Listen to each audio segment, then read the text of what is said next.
everybody for being here today. Welcome to our City Council work session. We will get started with a roll call. Adamson. Here. Gray. Here. Cheatham. Here. Lurick. Here. Ortega. Here.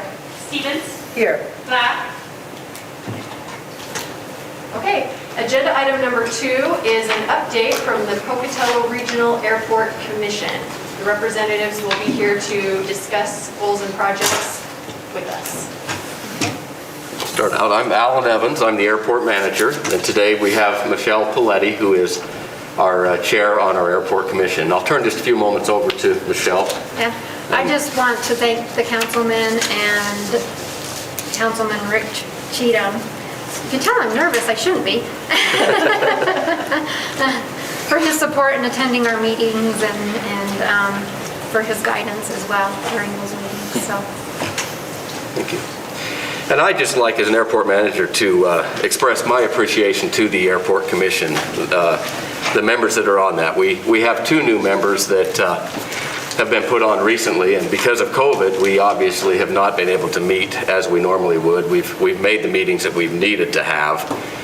If it hasn't been required business, we just haven't necessarily gotten together. But each one of my commission members bring a different perspective to the airport, and I really appreciate their input and guidance and the things that they bring to us. And we deeply appreciate Alan and Christy immensely and for all their hard work that they do for the airport as well. So. Thank you much. Well, what I'd like to do today is just kind of give you an update on things that are going on at the airport. Hopefully some things that may be beneficial or things that may be new to you. I often get asked, how are things going at the airport? Everyone wants to know what's going on out there. What are you seeing? You know, and the reality of it is COVID has hit airports very, very hard. I think we all know that. Travel just is not taking place as it was a year ago. And we're no different. As far as load factors, if you'll recall about a year ago, we were pretty happy. We were in the 80% range on our load factors for our aircraft, which is a good number for us. Obviously that has dipped down, and year to date we are at about 37.7%. So it has dropped down a bit, obviously.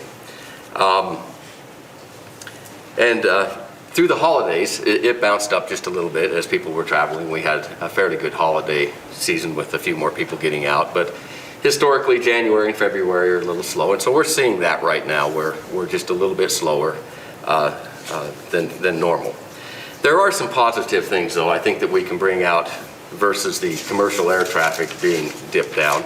I might add also with that, Pocatello Airport really is not doing any worse than most other airports our size across the nation, even in the state. We're running real comparable with Twin Falls, with Lewiston. We're all seeing the same thing at about the same levels. So just so you know that. But a couple of the things that I think are very positive for our airport that is the fuel sales that we've had this year. We sold about 1.2 million gallons of fuel this year versus 891,000 last year. So that's an increase of about 44%. A lot of that has to do with the fire season. Quite honestly, we had a fire season. It wasn't right here in our neck of the woods, but those aircraft were flying from our facility to southern Utah, to Colorado, or wherever it might be that they were going. So that was a positive thing. We've done well in that respect. The other thing that I find kind of interesting is overall total aircraft operations.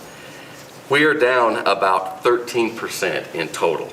So that tells me that the commercial side, yes, is struggling, but other things are happening at the airport. Other people are doing business or moving and doing the things that they normally do. So we're not as far off in that respect as I guess most people would think we would be. So I'm thankful for that.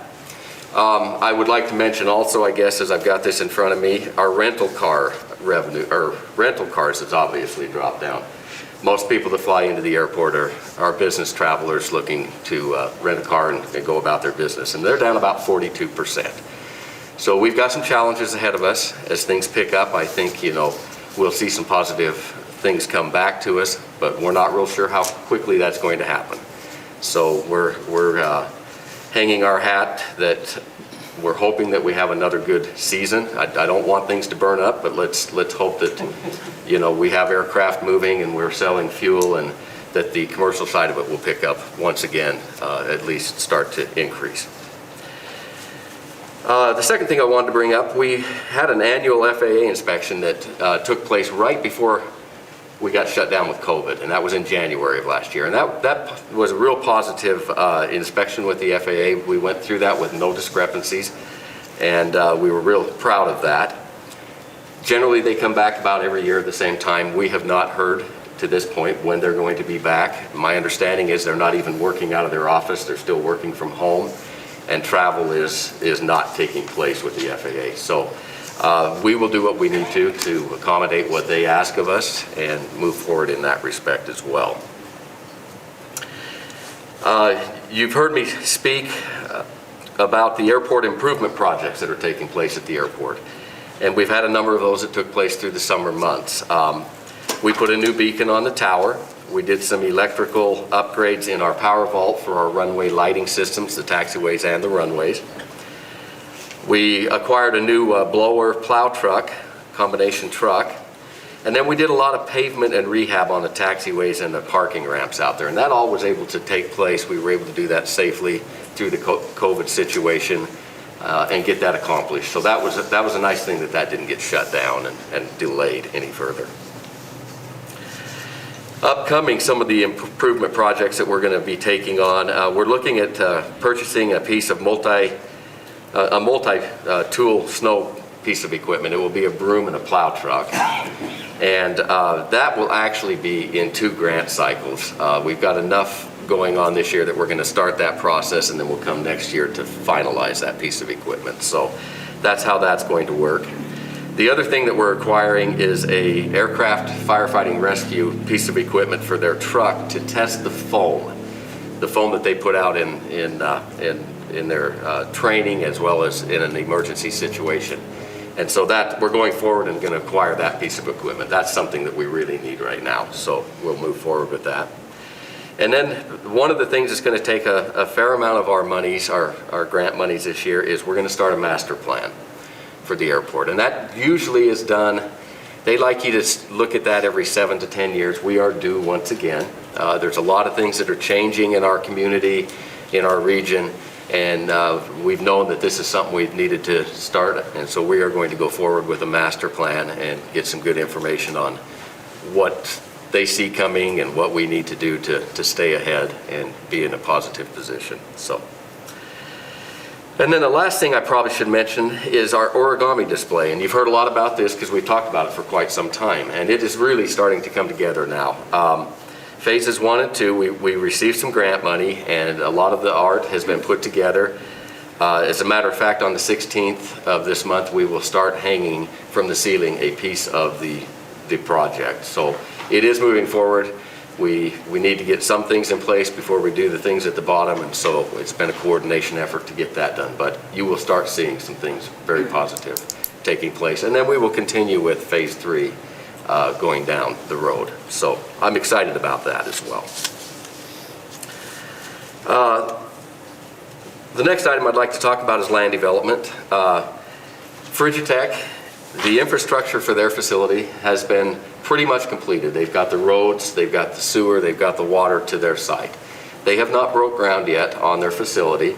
I talked with a gentleman earlier this week who is in charge of building that facility, and they are really close to submitting their plans and being ready to go.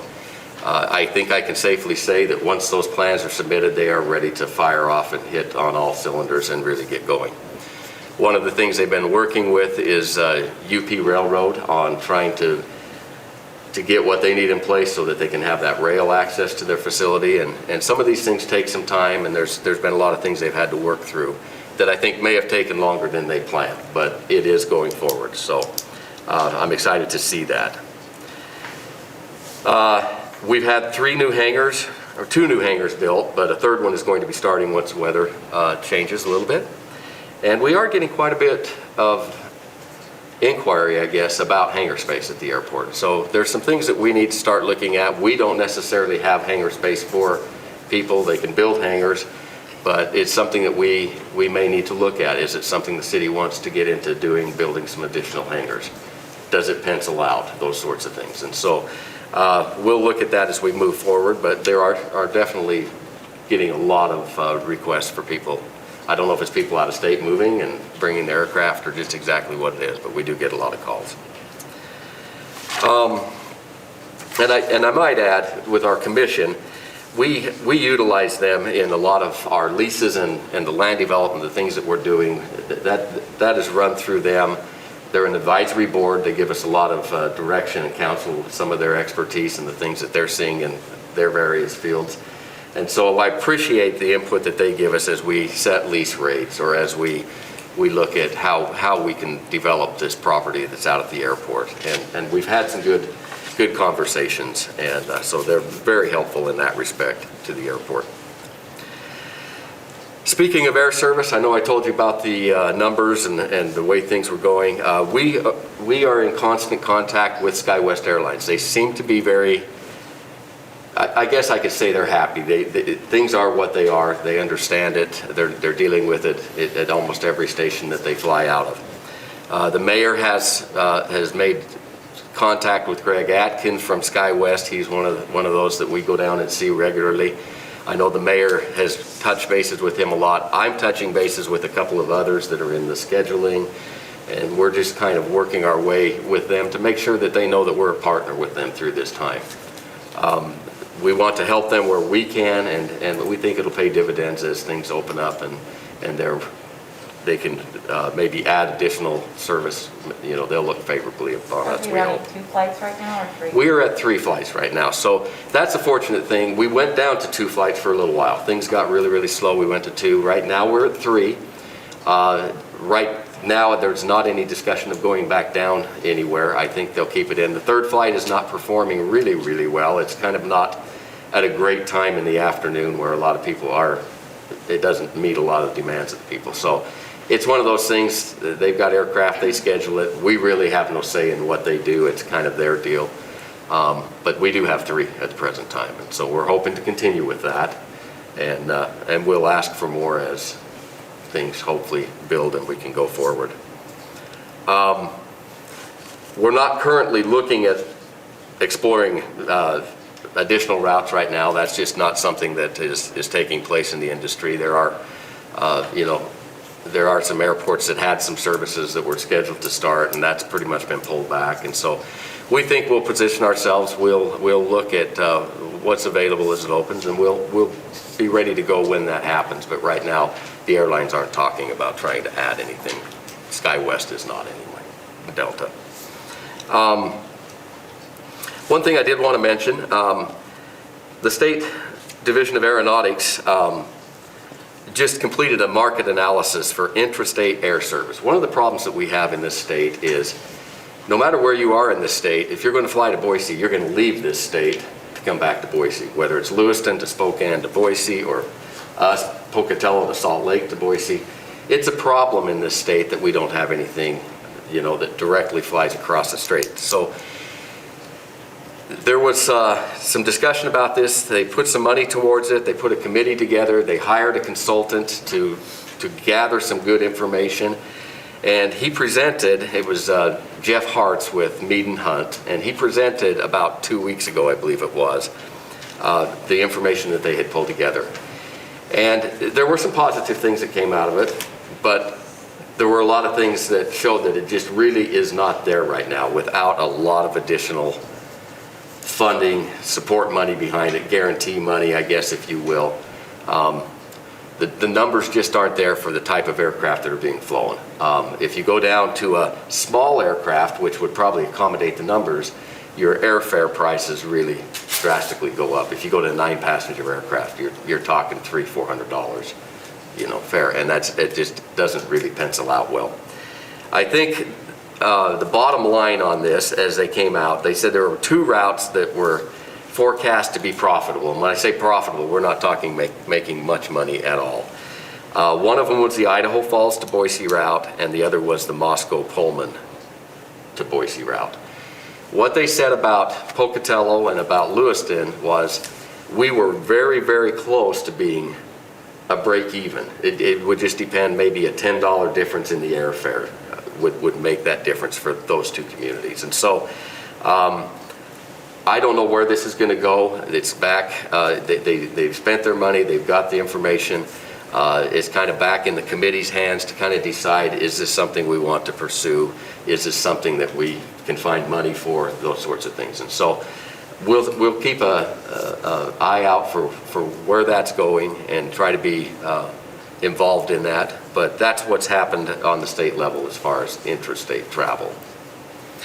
I handed you a little flyer. A year ago when we were here, we mentioned that they were doing a analysis of all the airports in Idaho, and they did. They completed that. And this was the analysis that came back to us of our particular airport. And there's some pretty interesting information on it. I'll let you look at it. But the very back page is kind of really the economic impact that our particular airport has, and in numbers of jobs and in the total output. And so anyway, I think a lot of people don't realize, they think, oh, we have a fairly small airport and there's not a lot going on out there, but quite honestly, when you look at the overall picture, there really is a lot going on at the airport with the businesses that we have, the industry, the things that are happening out there. You know, BLM is big for us in the fire season with them and with the Forest Service having a helitack base there at the airport. Driscoll Hay is a good employer of a number of people. McNabb Grain, you know, those that are located at the airport. So anyway, I wanted to pass that on because we had made reference to this a year ago that this was taking place, and finally we got some results back. And as we go further in the budget, I'll probably use some of the information that they've given us in comparison to other airports in the state so that you can kind of see where we are with that. But it is available from the Division of Aeronautics if there's any additional information you might be interested in there, or get with me and I'd be happy to help get what you need. Probably the last thing that I wanted to bring up is we had the commemorative Air Force in here last year, flew a B-25 in. I think Rick got to take a flight in that. That was a pretty neat thing. They were very, very happy with the results of their visit here. They had sold more flights. They said we were the #1 stop that they had out of that tour as far as flights sold and things like that. And I was really nervous. I'm not going to lie. COVID, I was really nervous how many people would come out and really support that. But we did as a community. And so they've come back to us and they said, we would like to come in again next year, but we'd like to bring the B-17 this time. So they are planning on being here on July 12th through the 19th for tours and rides. And so we'll try to do a little more promotion and getting that out and see if we can't have a real positive experience with that again this summer. So we'll see where we are with that. But I wanted you to know that that took place and it was positive. So things are good at the airport. I think there's some challenging times, but I think we are just on the cusp of seeing some real changes in a lot of the aspects of what takes place out there. We are getting more and more inquiries about property out there, businesses wanting to locate, so we've got some challenges in front of us. We don't have a lot of infrastructure in place to offer to some of these businesses, but we'll work through those and we'll get through it. So those are the things that I presented, or that I kind of prepared today. I don't know if anyone has any questions. Yeah, Roger. I have just, I don't know if they're questions, but comments. Sure. First of all, I have several times flown out of here for business-related things. That shut down in the last year, but the last Zoom meeting we had, we were talking about opening up this summer to traveling to these destinations, just to let you know that the conversation's starting to develop. Yeah. Second thing, on the hangars, I know that we need new hangars out there. I had a friend, he's no longer with us, but he was interested at one time about working out a joint partnership with the airport in terms of building hangars, renting them for so long, and then they revert to the airport. And that might be a possibility, private-public partnership. I think that would be the best way to go if we could find someone who wanted to put that investment in. Yeah, so, you know, I don't know how it will run on paper, but, you know, some people have thought of it, and it wouldn't hurt to keep that concept alive. No, that's great. The other thing is on additional routes. I have a feeling that every time there's a downturn with some businesses, some survive it better than others. And it could be that there will be, within the next couple of years, some other commercial flight entities that may be interested in us because they have weathered the competition and they are at a place of expanding. You know, I don't know that, but I'm just saying it doesn't hurt to kind of keep that conversation going. I don't want to discourage SkyWest, but at the same time, competition is not bad anytime you can get it. That's a good comment. It's a real good comment. Yeah, one of the challenges that we have at our airport, not to take a lot more time, but we lose a lot of people. We lose about, we did a leakage study, and we lose about 55% of the people that should fly from our airport drive to Salt Lake City. So it's a big number. We lose about 10% to Idaho Falls. What's interesting is we gain about 8% of Idaho Falls people back to our airport. So that's kind of an interesting deal. And we lose 11% to Boise, which kind of boggles my mind that people are driving 4 hours. But I think it's to get on SkyWest, or not SkyWest, excuse me. Yeah. In that regard, I don't know who is doing the study, but I think the study ought to be inclusive of how much wear and tear there would be on highways due to this leakage that we have. That has to be something that they can put in a calculation somewhere to look at what going to Boise, a flight out of here to Boise would do versus having the people, 55% going to Salt Lake to fly to Boise or other destinations. So, you know, there's some formulas that I don't know that they used in their equation. Yeah, they may not have in these, yes. Yeah, Alan, Yeah. thank you. I first want to thank you for everything that you're doing, and you, Michelle, and the commission to get us through these challenging times. And I know things have dropped in terms of service, but it's good that you're using that time to do other things that need to be done. So you've been really good about that. I did want to ask you specifically about the master plan. You mentioned you're going to be starting a new master plan, and I was wondering if you could talk a little bit more about the process. How does that work? Will you work with consultants? Yes. Okay, could you say a little bit more about that? Yeah, we'll go out for a request for proposal and then select a consulting firm. And then at that point, we will establish what our goals are, what we want to see. Obviously, most of it will be with airfield and airside service, not necessarily the development part of it, because the FAA will pay a big percentage of this. And so we will use what they will pay for and to get the airside done. There will be some public comment, and we will incorporate, other views or the community's input on what takes place out there as we move through this process. So we're just barely starting it, going out and looking at requesting proposals from various companies to see who we think would be the best.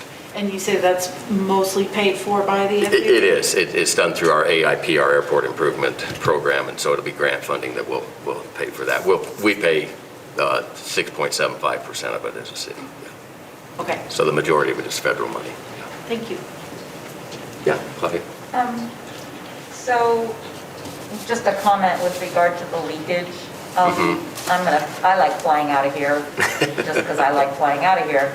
But, I'm going to have almost a 4-hour layover in Salt Lake City. Yes. I just don't want to deal with the weather and, I just don't want to drive through Salt Lake, the traffic, all of it. But I think that's what the biggest impediment is people are like, well, if I'm going to sit in Salt Lake for 3 hours, I might as well just drive there. And that is the challenge that we're facing right now, the way the schedules fit and getting that flight in late. There is big layovers in Salt Lake City in between flights. We've talked with SkyWest. We've tried to remedy that. It's really their they're doing, Yeah. how they set that schedule, it does affect us, there's no doubt. We get people that fly to Salt Lake and they say, I'm gonna wait 4 hours, I'll just rent a car and drive home. Right. And that hurts, and we do see that. Those are the issues that we're trying to work on. I don't know how quickly we can Yeah. resolve them. But like you said, a lot of people are really seeing the value of flying out of Pocatello. Oh, yeah. I get comments all the time that this is where they come to fly Well, I out mean, of. I'm home in 7 miles. Exactly. Yeah, Once it's I've nice. traveled all day, I'm home in 7 miles. When you I'm finally home get in there, it's 2.5 great. hours, so. The other thing I wanted to mention with regard to the plane that the B-17 that Yeah. they're gonna bring in. Yeah. I just found out last night that the VA has $16 million available in grant money for recreational things for veterans. Okay, So that might be something, because then you could, if you could get some of that grant money, then you could Sure. post the local veterans to fly, to take those flights and stuff, but, so, yeah, $16 that'd be, million could be worth of something to grant look money. at. That's one of the goals of this group when they come in. They really want to honor the vets, and Yeah. they want to include them in what they're doing. So, yeah, I appreciate that. We'll look I to just read that that. last night, and Okay. when I get home, I can Okay. email you the link to that if you would like. Sure, yeah, let us look at that and see if that's something. Somebody's gonna we get can that money. Might Yeah, as well right, be right. Our local vets. And, you Sure. know. Anyway, that's all I No, have. very good. Thank you for that. Yeah. Do you think it would be possible to gracefully track the phone calls that you referred to? You know, just to find out a little bit more about who is asking about hangar space and why? Just so we have a, Yeah, in some kind of, indicator. record, yeah, we could probably do better at that as far as where they're at, yeah. Because it might be, depending on who they are, it might be an advertising opportunity, that Sure. we target that group if there Okay. is, any consistency. Yeah, we can look at that. And then I wanted to just ask about how you've applied. I believe that the airport received COVID-related funds that could be expended over 3 years. That's And correct. so I'm just wondering how you've applied those funds thus far and how you see applying the remainder over the next 2 budget cycles. And that's a good question. When these funds come in, they were directly sent to us. I'll divert just a little bit. We understand there are some more funds that are going to be coming to the airports. We have not heard how many dollars that will be. It will be a different process than the first one. They aren't just going to send them to us. We've got to apply, do a grant for that. So you'll see that coming.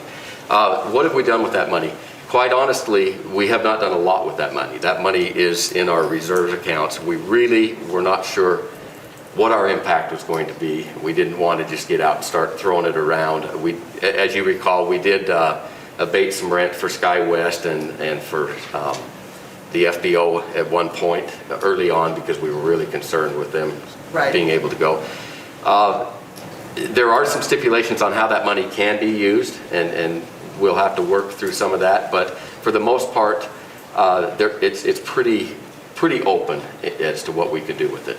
And that's one of the things that, maybe we need to look at. Where can we build some infrastructure? Where can we build something that benefits the airport if we're not needing to give it to, to keep things going? Obviously, some of that money may be used. Our passenger facility charge fees are definitely down.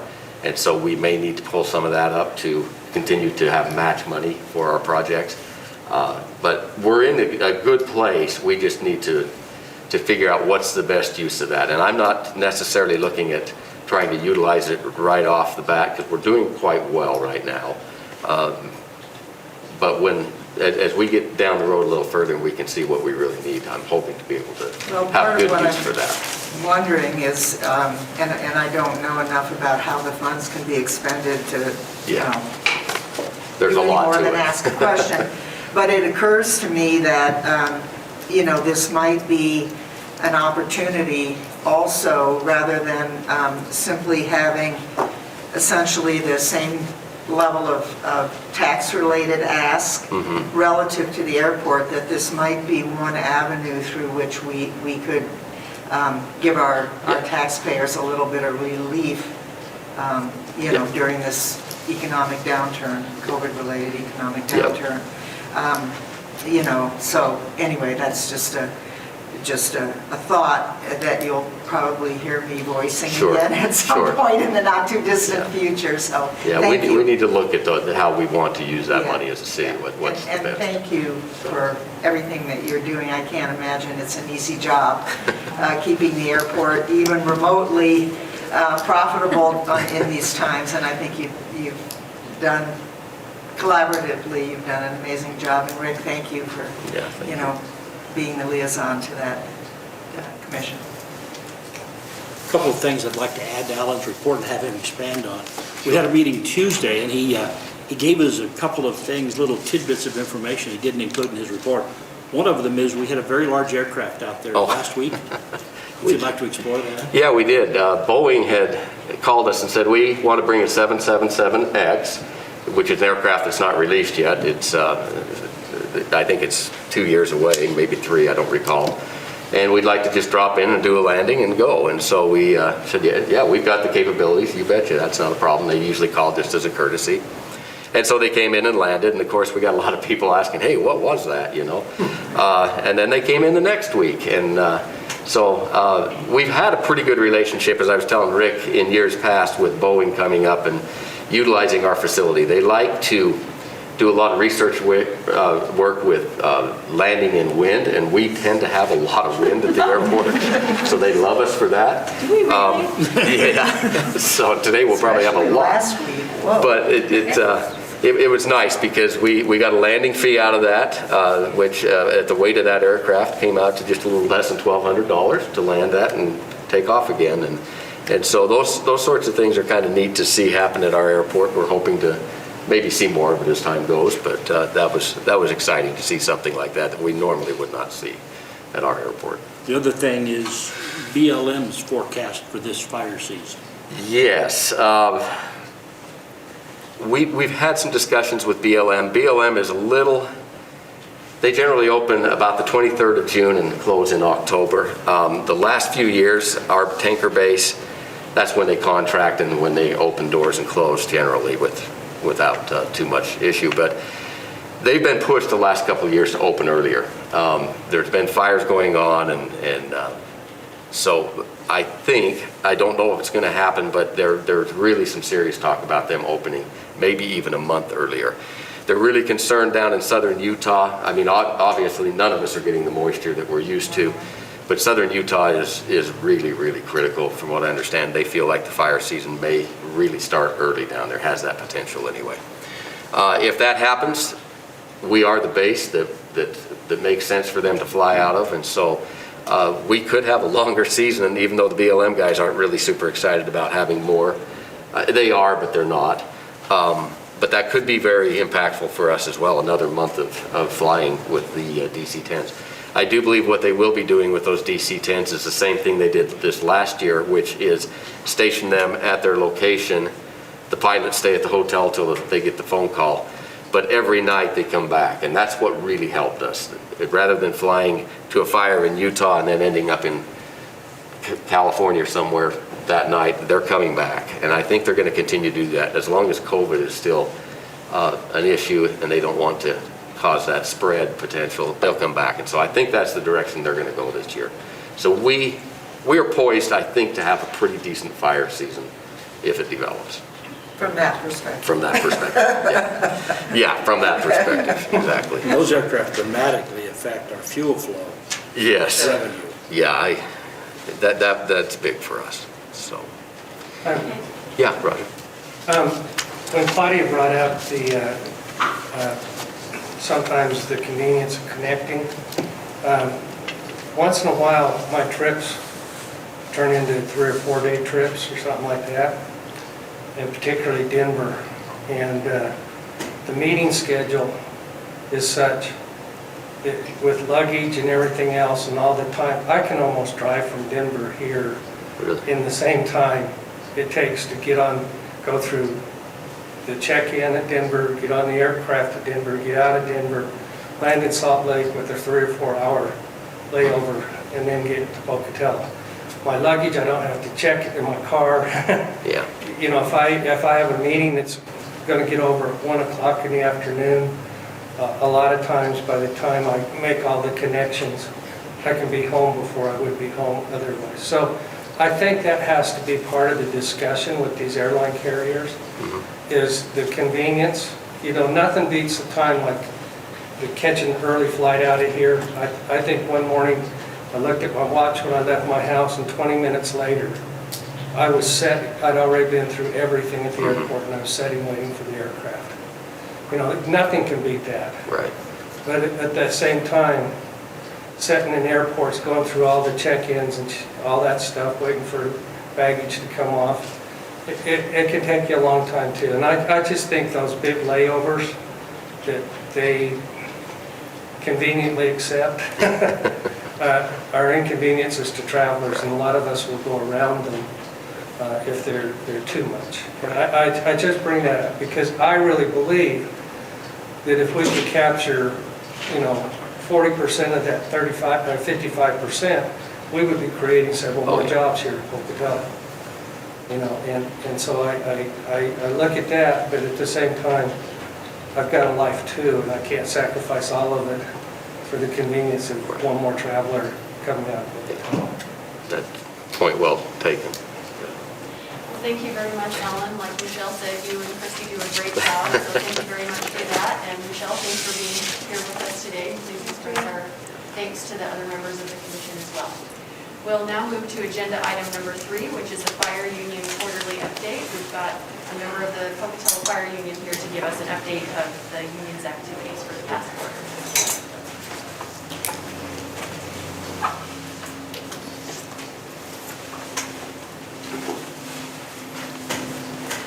Council, Andy Moldenhauer, President of Pocatello Firefighters Local 187. I actually don't have a ton to bring to you today because this year's just been kind of strange. A lot of what we do is normally has been shut down. Typically, we will have our Christmas party, and at our Christmas party, we do kind of a raffle auction and use the money that we raise at that to support Christmas for a local family. Because of the pandemic, we didn't have our Christmas party, although we did end up having the police department reach out to us because they had a family that kind of slipped through the cracks that that needed some assistance, but it was after the period in time that they had the ability to do something with that. And so we were able to turn around and get that family some money so they could have a better Christmas. We're still working on coats for kids. We've got a little bit of that going out, but otherwise we're pretty quiet, just going on calls. It's business has picked up quite a bit over the course of the last few months. It kind of, the way that things went with the pandemic is it kind of slowed down initially, but as things have went, it's gotten busier and busier because it seemed like in the beginning people were concerned about going to the hospitals and about being transported in ambulances because they thought they might get sick, and now they actually are sick, and those that have been concerned about that have kind of gotten over it. I guess one other small item is that you guys did sign off on an MOU last fall for us to be able to go out and do some additional wildland stuff, and I think that if you guys look at the numbers, I'm sure the chief has reported to you, or that he will report to you, but that was fairly successful, and we've been working with our department to kind of finalize how we would do that, because the reason we did the MOU is because there were some job description problems and stuff like that kind of prevented us from being able to do it the way that we needed to. And so we've been kind of trying to streamline that and correct those job descriptions so that those changes were permanent and we could do that better throughout the next summer. And we're hoping that will be a little more successful because we were fairly late in the game when we got into it last fall. And so with the full season of that, we should be able to take advantage of, unfortunately, some of these bad fire conditions that it's looking like we're potentially going to have, and get a couple more deployments, which will help both our membership get more money, but also have a return to the city. So I really, like I said, don't have a lot. Do you guys have any questions? Okay, Please do. well, Not a question, just a comment. Thank you for all you're doing. I've seen a lot of things happening lately. I mean, just fire department, not necessarily union stuff, but I was out walking when that whole thing happened on I-15 and kind of watched it unfold. So just thank you for all your work, and thanks for and thanks for that, I was on that what call. you're doing during these difficult times. I thought I saw you in one of the photos. I don't know, I usually am pretty good about dodging the cameras, but, because I'm a little shy, but yeah, my engine was on that call, and that was a fairly extended extrication, Yeah, so. yeah. I would encourage, oh, Chris? Yeah, I'm just, this is a curiosity question, really. So if with these, I don't know the right terminology, but when we send a crew somewhere else, Yes. so if we get in the game from the start this season, and if we have a season that's give or take sort of comparable to last year, do you have any kind of an estimate on how that helps our firefighters' income? You know, what kind of impact that has? Not just the money that then goes to the city, but, you know, actually, you know, how does it help our firefighters? Yeah, so basically when we get a deployment is what they're called, then somebody will call and request an engine or a brush truck or even a task, even a team leader or EMS. And what we will do is we'll send a crew out with whatever apparatus and whatever equipment that they need, and we get their wages completely covered as well as an apparatus fee that we collect from that. And our members that go there are getting overtime while they're there, with the exception of the days that they normally would work. So it certainly can be fairly profitable for them to go, but generally a deployment is about 2 weeks. So 2 weeks is a long time to be out there, being able to get unemployment, but like say, and I don't know the numbers, but say we get a dollar amount, say $500 for an engine, then we would be collecting that much money for having that engine on scene that entire time. So that money would all go back to the city. So there is potential for both sides to be able to do well in that regard. And like I said, that number is, I don't know what that number is, but I do know that it is something that has the potential to earn the city money, as well as it gets the people who are deployed money, as well as if they're gone, you know, they're still going to be on the fire on the days that they work. And so we may have to backfill them, so there's the potential for overtime for those that don't go on the deployment, just to cover their shift. And does that overtime for the backfilling, does that get covered by the agency that It does. is causing the backfilling necessity? Okay, great. It does. They pay for all the wages for the people that are deployed, and they pay for the backfill. It's generally a little more straightforward for them to pay for the people that are on the deployment, but they do pay the backfill. Okay. Okay. Great. Thanks for helping me understand that better. Appreciate it. Not a problem. And is there a per diem as well? There's not a per diem that I'm aware of. Typically, when you go on a big complex fire like that, then they provide meals. Okay. And so a lot of times, I mean, a fire of that magnitude ends up kind of becoming a town in itself. They have, you know, they bring in great big trailers and different things where they will cook and supply food and stuff like that. And a lot of times they'll give, you know, they'll serve breakfast, but then they'll give you a sack lunch for when you're out on the line. And then usually when you're back, they'll have a dinner. And so there's no need for a per diem. Per diem. Okay, thanks. And I was starting to say that I would encourage you guys all to get the shot when you get a chance, the vaccine for coronavirus. I don't know who all has had it, but I just had my second dose the other day, and you know, make sure that you're prepared to maybe have to suffer for a day or two, because I mean it's no walk in the park, but it's certainly something that's going to help us come to grips with this and get past it.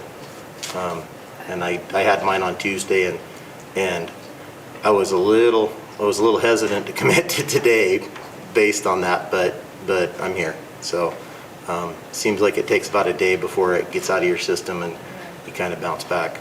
Is it volunteer? Is it voluntary for you guys, or is it mandatory? It is voluntary for us, but the majority of us understand the risk, and I think about 80% of our department has gotten the shot now.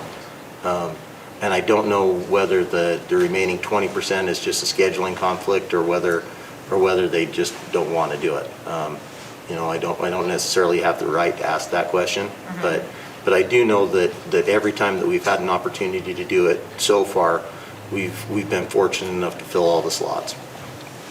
And my first shot, unlike Andy's, was a walk in the park. A flu shot was more painful. So we'll see. I'll report. I'll trade stories with you after I've had my second dose. And so it was my second dose yesterday, or on Tuesday, but I also got COVID and had a pretty bad case of it in December. And so if you've had the disease, I think the first shot ends up being a little bit worse because the reason the second shot is bad is because you have antibodies in you, and so your body has a reaction to that second shot. And where I'd already had the disease, then the first shot ended. I think that the same thing applies. You have the antibodies, and so your body reacts to the shot. And so the first shot wasn't very fun, and the second shot was a little bit worse, but that was maybe a little different experience than other people will have. Yeah. At the same time, I think it's the responsible thing to do is to get it and be prepared to try to It also seems stop somewhat random.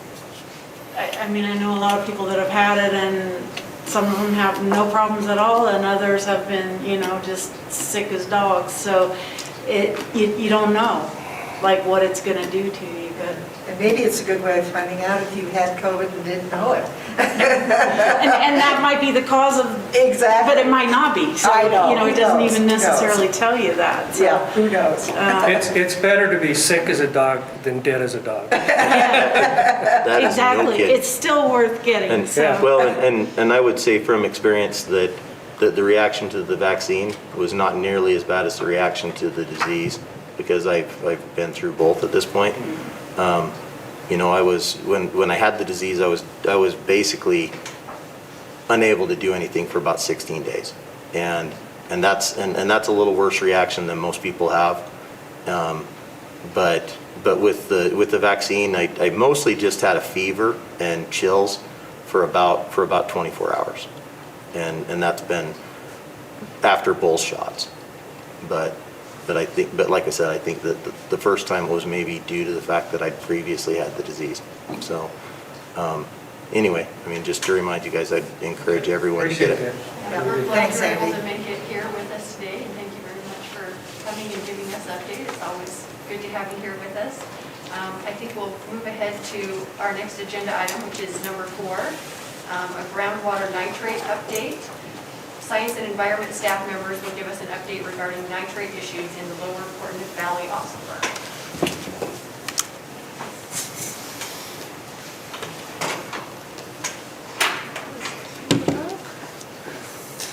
All right, well, good morning, everyone. I don't know if I've formally met all of you, but I'm Jenna Doman, and I work with Hannah in the Science and Environment Division. And today, I want to share with you some recent work we've been doing related to nitrate contamination in our local aquifer here. And I want to emphasize that this is really focused on city wells. I want to acknowledge that there are issues in private wells also, but this presentation is really focused on impacts to our city wells.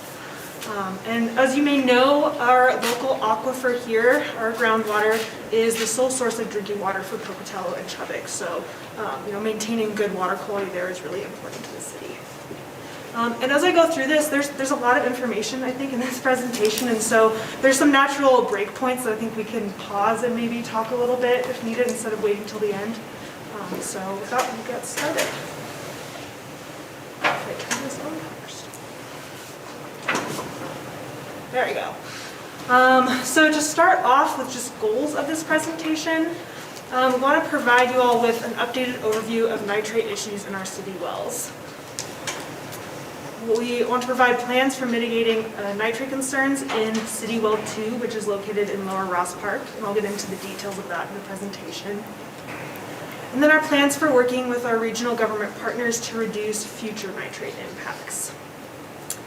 And this ties in with one of our comprehensive plan objectives, which is to protect and enhance the quality and quantity of water within the Portneuf River Valley aquifer.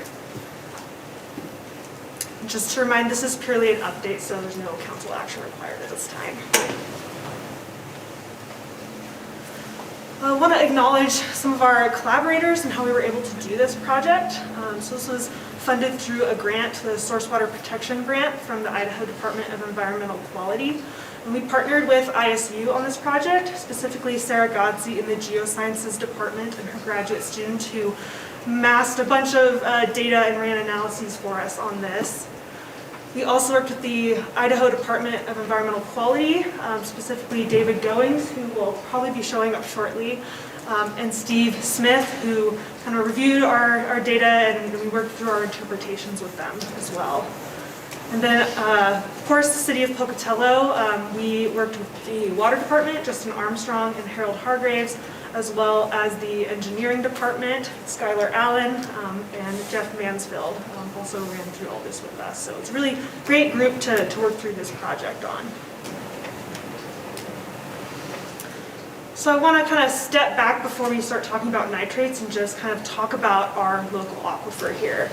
We were fortunate to have a graphic design intern this last year, so she updated a lot of our figures that I think will be really helpful for communicating with the public in the future.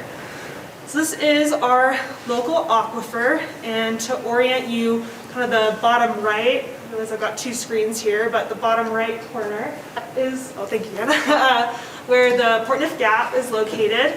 You can see highway or Interstate 15 and 86, moving up towards the north here, and Chubbuck in the north. So outlined in the blues is our aquifer. And although it's one aquifer, it's often helpful to break it up into three parts based on its properties. So the bright blue aquifer on kind of the right side of the figure there is the eastern aquifer, and that one is a really shallow aquifer that moves really slowly in a northwest direction. The southern aquifer, located kind of on the bottom left here, is also very shallow, but the water moves very quickly there. That's where we have the Bonneville flood gravels, and so water just moves through that one really quickly. The northern aquifer, the kind of big one up top, is much deeper than the other two, and so it kind of changes some of those hydrological dynamics up there. So generally flow is really kind of towards the northwest. There's some variability in there, but that's the overall flow path. Most of the recharge to our aquifer comes from the Bannock Range. We also get some from underneath Pocatello Creek and a little bit from under the Gap, but primarily it's within our valley that we get our recharge back to the aquifer. So I'll be showing a lot of these aerial images, but of course we are talking about underground, and so I just want to show a simplified cross-section to kind of get you thinking that way. So here we are looking south towards the Portneuf Gap, just a little north of Century High School. So we have Fort Hall Mine Road and Mink Creek coming in on the right here, flowing into the Portneuf River. We have the highway pond, which is thought to be kind of a window to our aquifer. When the aquifer is high, you can see water in that highway pond. And then we have our two kind of aquifers on the southern side of town, so the southern aquifer with the Bonneville flood gravels and the eastern aquifer on the side here. We have this basalt that separates the two for the most part, but through this study we did find that there are some gravel layers beneath the basalt and within that could allow some flow between the two, specifically from the eastern to the southern aquifer.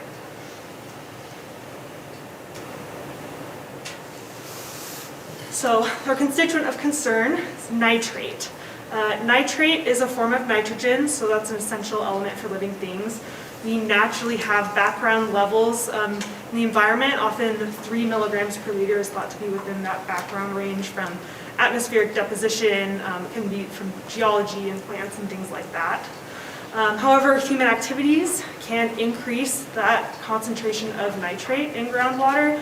So agricultural activities, fertilizers, septic systems, those can all elevate nitrate levels. And the reason we care about that is because it can have negative impacts on human health when it's in our drinking water.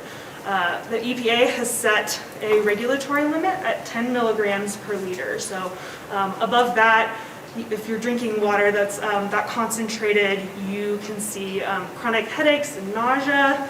And especially concerning for infants is it can affect how oxygen flows in their body and can be fatal. Which it can also affect adults that way if you have certain conditions. So the point being, we don't want to be drinking water above that level. So locally here, most of our nitrates come from septic tanks. And septic systems are not really designed to remove nitrate. That's not their primary goal. When waste is sent out into a septic tank, it settles the solids out and then sends liquid waste out into a drain field. And so, as that water infiltrates down into the groundwater and the aquifer over time, it brings nitrate with it. They say for a single family home of like 4 people, the concentrations leaving that drain field can be like 45 milligrams per liter. So that's over 4 times that regulatory limit for drinking water. Of course, then it mixes in with the water, that changes the concentration, but the point is that we have these point sources that are really high. And once the nitrate reaches water, it's a salt, so it bonds really easily. So at that point, it's really just going to flow wherever the water is flowing, whether that's away from a well, towards a well. So it can have local impacts on private wells, but also can have cumulative impacts flowing down towards city wells. So just thinking towards, if we have nitrate issues, which you do in this valley, what can you do? I mean, what steps can be taken? So these are specific for city wells.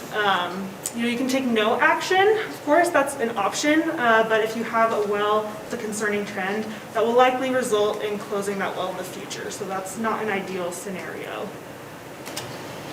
Can eliminate or reduce the nitrate source. So in the case of septic systems locally, we can sewer those areas or work on getting septic tanks that enhance nitrate removal. There's some options there.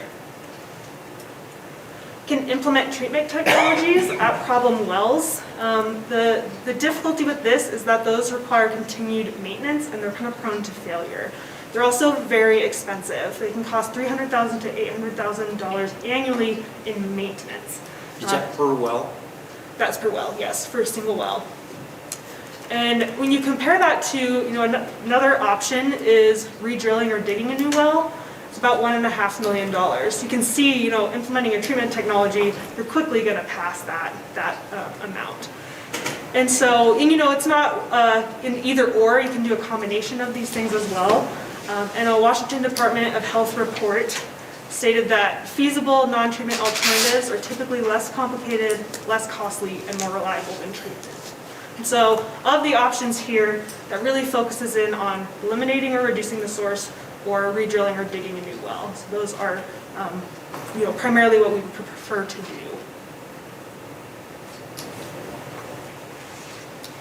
Okay, nitrate in private wells. Again, although we're not going to focus on private wells, I do think showing where we see issues is important for later along in these stories.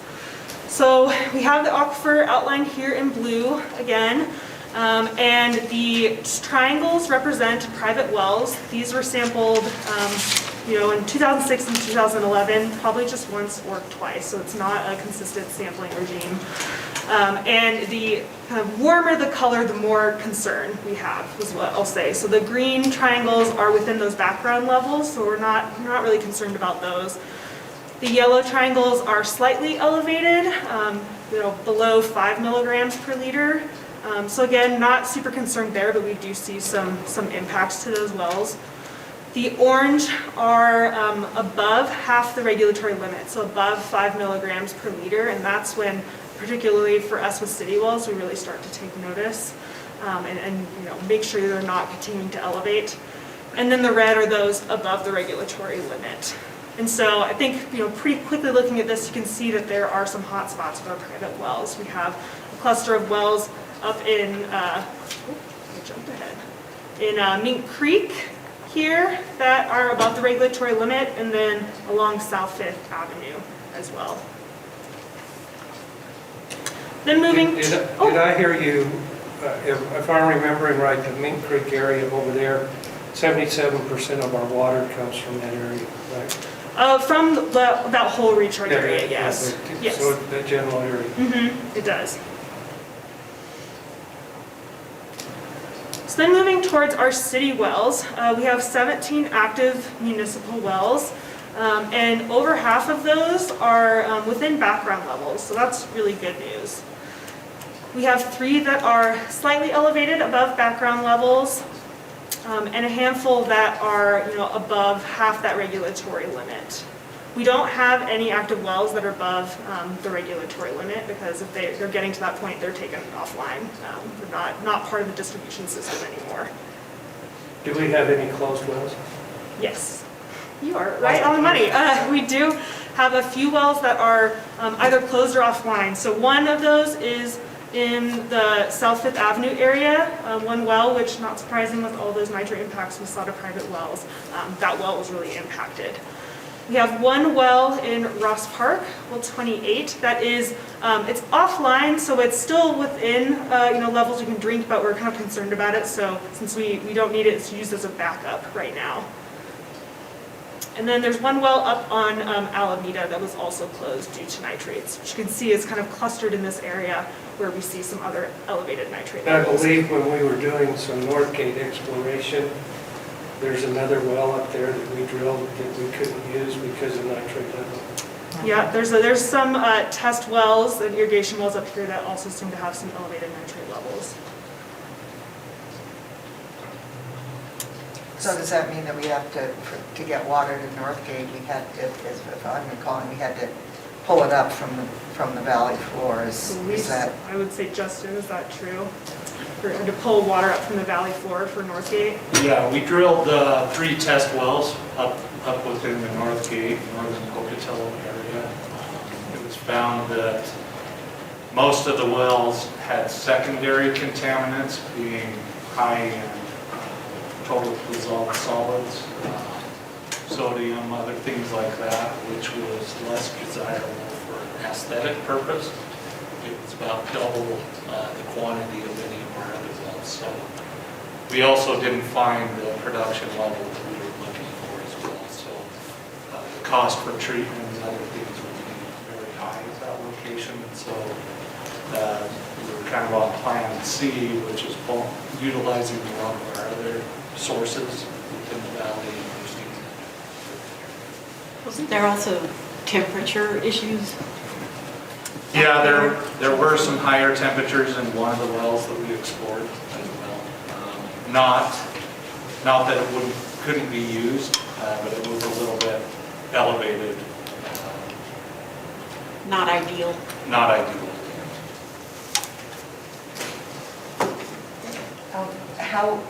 How much did drilling each one of our test wells cost, and who picked up the cost, or ultimately, immediately and ultimately, who pays that cost? Ultimately, it was under our budget, the water department's budget. So the taxpayers, Out of the ratepayers. I mean the ratepayers, right. So the existing ratepayers paid for, and how many wells did we drill, and what was? We drilled 3. I believe the cost was about $180,000 total for all 3, so it's about $60,000 per well. But there was a benefit to the entire system to finding an additional water source up there, not just for that Northgate area. But, yeah. And then do we have any estimate of what kind of use load our water source will support in a reliable manner? We do. I don't have those figures with me, but that's all built within our facility planning studies. Because it seems to me, when we're talking economic development and so forth, and also, you know, building residential, we need to be thinking about that. Yeah, we built into our facility planning horizons a 10-year look as well as a 20-year look based on the current growth rates. So, yes. Yeah, I would love to, if you could, I mean, I guess send all of us, but I would certainly like to have, not in a level that makes sense to you, but, you know, in the layperson's level, I would love to have that. All right, back to your nitrates, Jim. Thanks. All right, well, I think with that then we'll kind of dive into the areas of concern that were identified through this study. One of those was the Ross Park Wells area here in the south. We also have a couple railroad wells, which although they're not drinking water wells and they're not city wells, they are really close to some city wells, and so we're interested in exploring that more and understanding what's going on there. And then also this kind of cluster of wells up in North Pocatello that all are slightly elevated or more elevated in nitrates. So then we'll walk through kind of each of these as we move forward. So here we have the Ross Park wells zoomed in a little bit, and you can see that well 2 and 28 are both elevated above half that regulatory limit. Again, well 28 is currently offline, but that's where it falls as far as nitrate concentrations. And interestingly, well 3R, which is right next to well 2, is within background levels. We'll explore that a little here. So we decided to look back at trends over the last 10 years for our wells. And so with these graphs here, just to orient you, so we have time on the x-axis showing the last 10 years and nitrate on the y-axis. And then to kind of more easily interpret them, I've color-coded the backgrounds to match those well concentrations. So the green is below background, orange is above that regulatory limit and what's called the action level for the city wells. And then the kind of pink-red is above the regulatory limit.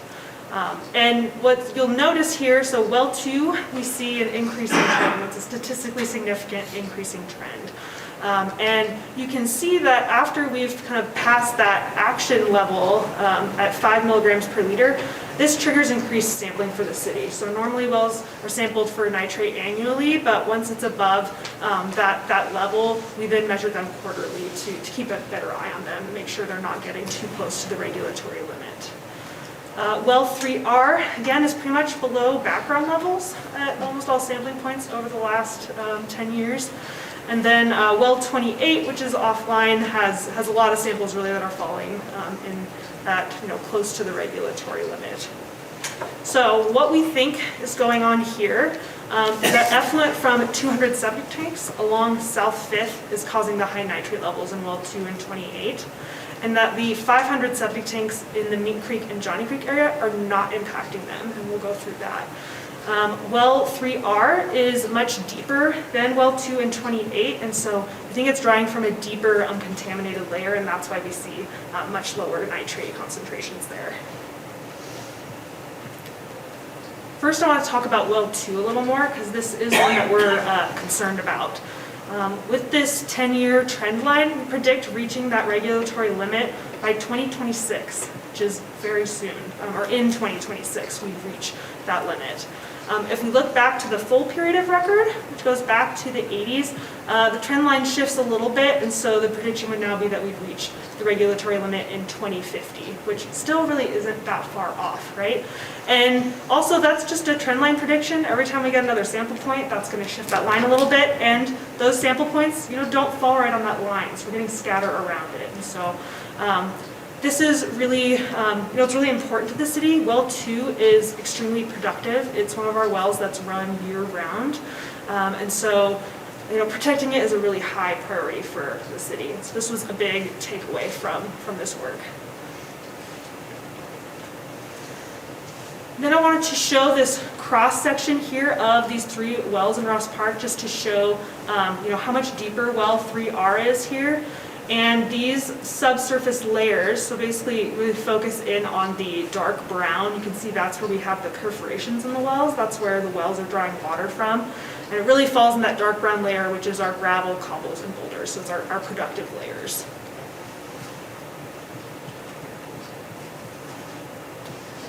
So why do we think that South Fifth Avenue is the source here? So again, the aquifer, along South Fifth, that eastern aquifer flows really slowly in a northwest direction. And we know there's nitrate issues there from all that data from the private wells. And so because the aquifer moves so slowly, I think nitrates are just concentrating there and likely coming from all these septic tanks. We also found through some drilling logs, especially for the South Valley connector, here that there is a gravel layer beneath the basalt and some within that are at an appropriate elevation where the water table is, that flow could move from the South Fifth Avenue area into the southern aquifer and flow towards those wells. We also have some water chemistry data that shows the water in those wells is similar to the eastern aquifer. So it supports that conclusion. But what about Mink Creek and Johnny Creek, right? There's a lot of septic tanks over there as well. So the aquifer as I mentioned in the beginning, the southern aquifer moves really quickly in this northwest direction. And so, it moves like 25 feet per day. Aquifers are normally measured in inches or feet per year. So it is very, very fast. And so, I think no doubt there's a lot of nitrate, coming from all these septic tanks and flowing down towards the aquifer. But we think once it hits this really dominant fast flow path that it's getting just swept up north or towards the northwest. And we also have data from the TCE plume from the landfill that also shows, the plume trajectory is really hugging along this west side of the valley. And so it's unlikely, and there's not data supporting that shows it's crossing over into these wells. So South Fifth Avenue is more likely. It's interesting to note, though, is right along these dominant flow paths, right, there's 2 city wells that are within background levels. And, this could be, it could be purely dilution because of how much water is moving through the aquifer there. Or it might just be that the depth, where the wells are drawing water from isn't where the nitrates are. The nitrates are somewhere, but we're just, right now we're not detecting them in the wells. So I think, if I'm thinking back to a slide, north of where you've got the septics indicated, there were some other high wells, and city wells, but also other wells. And so is there a way to try to explore whether or not somehow the nitrates that might perhaps be coming from these clusters are moving quickly so that they're not affecting, the proximal wells, but once they join the main aquifer, that they're somehow concentrating and affecting those wells that are farther north? Is there a way to try to figure that out? So that's a great question. It's definitely possible that they are flowing towards those wells, and that's why we see issues. To my knowledge, there's not an easy way to really do tracing with drinking water, right? You have to be really careful with what you put in, and also, it can take, although the southern aquifer moves really quickly, once it gets to the northern aquifer, it could be decades, right, before we see them in wells. And so, we have tools we can use to determine whether a source is septic or fertilizer or a combination, but it's difficult to point to the actual location of the source. Is it horrifically expensive to identify, for example, what is it, and is it possible to identify what portion of the nitrate is, give or take, is coming from ag, is coming from septic, is coming, is background that would be there anyway? Is it horrifically expensive to start to try to break down these conglomerates? It's not. So what we've done, so we've actually, in one city well, we have collected isotope samples. So that's the way that it's done. Okay. And so really you get back, it's nitrogen and oxygen isotopes, and they have a little graph kind of where fertilizer falls in that versus septic manure versus the natural kind of soil based, and some of those overlap, so that can be complicated. And I think if you have say, both manure, or it should probably septic, sewer system and fertilizer, it can just kind of fall between. But I haven't gone through the process of trying to figure out then what that means, I think it means you can have some of both. I'm not sure how much you can say this much Right. is coming Right. from one of those sources. Thank you. No, it's a great question. I've got a follow-up there. And this is anticipating not just here, but on down. When I lived in oil field country, the drillers would tell me that sometimes they'd punch through and they could hear water actually running underground. Wow. And sometimes they'd punch through and they'd hit caverns. It seems like the topography underground is as complex as the topography overground. Could we have, I'm going to say eddies in the underground water where it swirls and it congregates those nitrates? In other places it's the fast flow. Is that a possibility that would? Yeah, so that's something we've seen. So in the area where the mainline fuel spill was, we have a lot of water level contour data, which is one of the ways you can kind of figure out how the water's flowing. And that changes through time, and there can be times, I don't know how well the data was collected. We have, the data we have, but it does kind of seem like it can, flow towards kind of a pocket for a bit. It's difficult because it is so dynamic. One of the things we have talked about, not to jump ahead, but is potentially having some near surface geophysics done, which basically allows someone to go in and they run some transects and can get at, what are our subsurface layers along here and where's the water. And so that, right now we're mostly working off of, point where this well is. We have a well log and trying to piece that together, or we have water levels there. So something like that would really help map that and have a better, better coverage for that. In the oil field, they often use what I'm going to say, a seismic system. Mm-hmm. Is that something, I don't know if we can use it because it vibrates pretty good sometimes. Yeah, so I actually just spoke with the professor at the University of Wyoming, because Wyoming, not surprised, does a lot of this.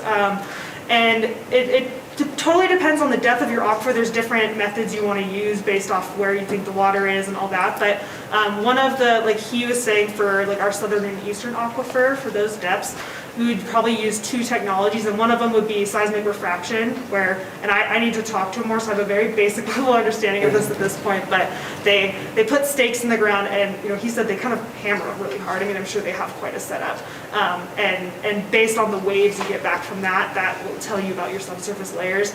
And then I'm trying to remember the name of the other technology, but there's a separate one that's used for determining electrical resistivity. Can tell you where your water is. So it's a potential. We haven't gone down that path far, but it's something we're interested in because understanding the flow paths better would really be useful. So I've always had sewer, and so Me too. I understand the basic mechanics of a septic, but isn't there something that could be added to these septic tanks and that would reduce the amount of nitrate that then goes into the field? Is that not something that, is that just too? In general, you have to redo the septic tank technology. So a different kind of septic tank. So it involves replacing it with a $20,000 system that has essentially a filter on it that has to be pumped continuously. So something does exist. Something does exist, and so that comes into our recommendations at the end. So you have jumped ahead to the very end. So That means we're on a I'm good always track. like the keep it simple, stupid girl, and I'm just like, can't these people with septic just put something in there and make the nitrates go away? It's a terrible one. Well, and as always, it's a question of money. You can do anything, but who pays? It's a simple concept, challenging to implement. So we'll get there, or Jenna will get there. Awesome. Okay. I think I'm going to move out of the Ross Park wells. So are there any other comments? Obviously we can talk about it later, but I will move on otherwise. Okay, the railroad monitoring wells. So here, we have our triangles here are monitoring wells, which you can see have quite elevated nitrate concentrations. And the nearby city wells, 16 and 30, are within background levels. Similar depths that they're drawing water from. So this is really interesting to us because they are within, I think, the 16 is the furthest north and 30 is the furthest south, and it's like 700 feet or something. It's very close together, within like 2 city blocks. And Benton Street, you can't see because of all these points, but it goes right through the middle of there. So this is where the mainline fuel spill was. And so what's interesting is those 3 monitoring wells have really, really high nitrate levels. I mean, they go from, these are measured biannually by the railroad, and they go from background levels to spiking over 3 times the regulatory limit and then back down.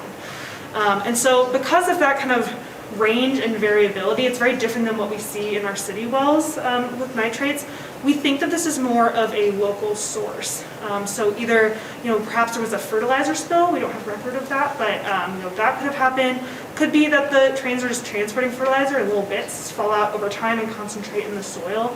And so on this one, we don't have a good handle on it at this point. We are working with DEQ to hopefully get to the railroad wells and be able to sample them and do, just as you said, figure out is the source fertilizer or is it not? Because that will change how we try to address this. But critically, we really want to protect City Well 16 here, and 30 is actually closed due to the mainline fuel spill issues, so not nitrate issues, but we want to continue to protect those wells in regards to nitrates, and then this could also impact future well development in this area, and so we're working more on this, but I think this was also a big takeaway from this, is really going through all that railroad data and identifying that there was a problem here. And I didn't want to focus too much on this one, since right now, we're still gathering data, so I'm going to jump ahead to the North Pocatello wells, unless there's any questions on that. Okay, here we are in North Pocatello. So to orient you, the Alameda neighborhood is kind of right in here, and then NOP and the FBI facility are kind of where these further north wells are. And so you can see we have, it's 7 wells that are elevated for nitrates and 1 that was closed for nitrates in this location. The good thing is that current data trends show that most of these wells are trending downwards in regards to nitrate levels, or are kind of staying flat, so not approaching that regulatory limit. I'm sorry, so is that all the wells right there? Yeah. They're all elevated and or closed? Yes. Okay. Thank you. Yeah. Okay, so then to return to these graphs again, you'll see we have 1 well 18, which does show an increasing trend. However, the slope on this is really small, so I think if you predict out, it's like we're 100 or 200 years off currently using that, that trend line from hitting the regulatory limit. So although it's increasing, we're not super concerned about it right now. 3 of these wells, 21, 27, and 31, show decreasing trends over the last 10 years. And so that's obviously a good thing. And then well 26, 29, and 34, they don't really have a trend. They're just kind of trending flat. And so, continuing to keep an eye on these and monitor these is good, but right now we don't, see a strong need to do anything at these wells at this time. Yeah. What happens if regulatory agencies drop the high level? If like EPA moved it? Yeah, they go from 10 to 8. That. We have a lot of wells that are Yeah. in terrible territory. Yes, that is a very good point. And in the reading that I've done over the past few years, it appeared to me, and please correct me, because this is really a probing statement. It appeared that the regulatory level was set primarily based on blue baby syndrome. I mean, that's what, and so they set it at 10 because that, below that, we didn't have infant death from nitrates. However, there's beginning to be more and more data, some of it coming particularly from Scandinavia because of the ag and so forth, And apparently they have a lot of septics and, anyway. That is beginning to indicate that much lower nitrate levels over time may, in fact, increase the potential for some pretty nasty specific cancers. And so I'm just wondering, it's related to Roger's question. I mean, it's good news, bad news. It's like as the medical research improves, we could rapidly find ourselves in a world of hurt. If they stay with blue baby, we could also find ourselves in a world of hurt. Do you have is there any kind of information out there that says, okay, 10 is the regulatory level, but whatever is actually this, if you really want to be safe for your population, this is the recommended level? Yeah, not to my knowledge. I have seen some information, maybe, I don't think it was the same, about potentially causing cancer. I know, it's right? very vague. Which is still scary to me, I mean, potential is still potential, but I don't know as much about that. I don't know, and when we don't wait until they're 10 milligrams per liter, correct, Justin? When we remove from the system, what point do you normally take them out to the city? Yeah, so anyway, I mean, it's just been, I haven't been able to find anything other than, okay, maybe you should be concerned, but don't call us, we'll call you. And Chris, we're not hearing that from DEQ and EPA, and great. so we really depend on them to give us that guidance, because otherwise we're questioning, is 10 right, or is 15 right, or is 8 right? And so, it's worth paying attention to that, but really for protecting health, we're going to look to DEQ and EPA to make those regulatory calls. And they're not sending any signals that that something is going to change at the federal level. They can be pretty arbitrary, as we found out with some of the river stuff. So Didn't we have some particulates in the river that we had to address with different chemicals, phosphorus and stuff?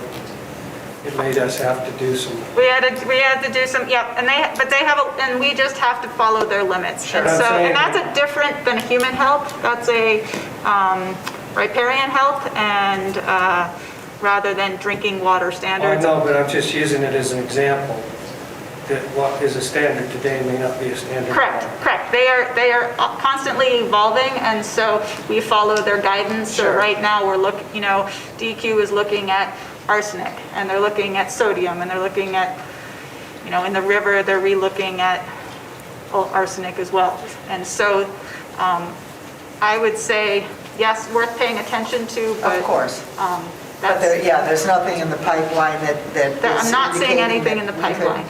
We could end up... Right. Yeah, correct. Yeah, nothing in the pipeline is coming that I am aware of. Okay, thanks. Good question. Sorry, I'm off.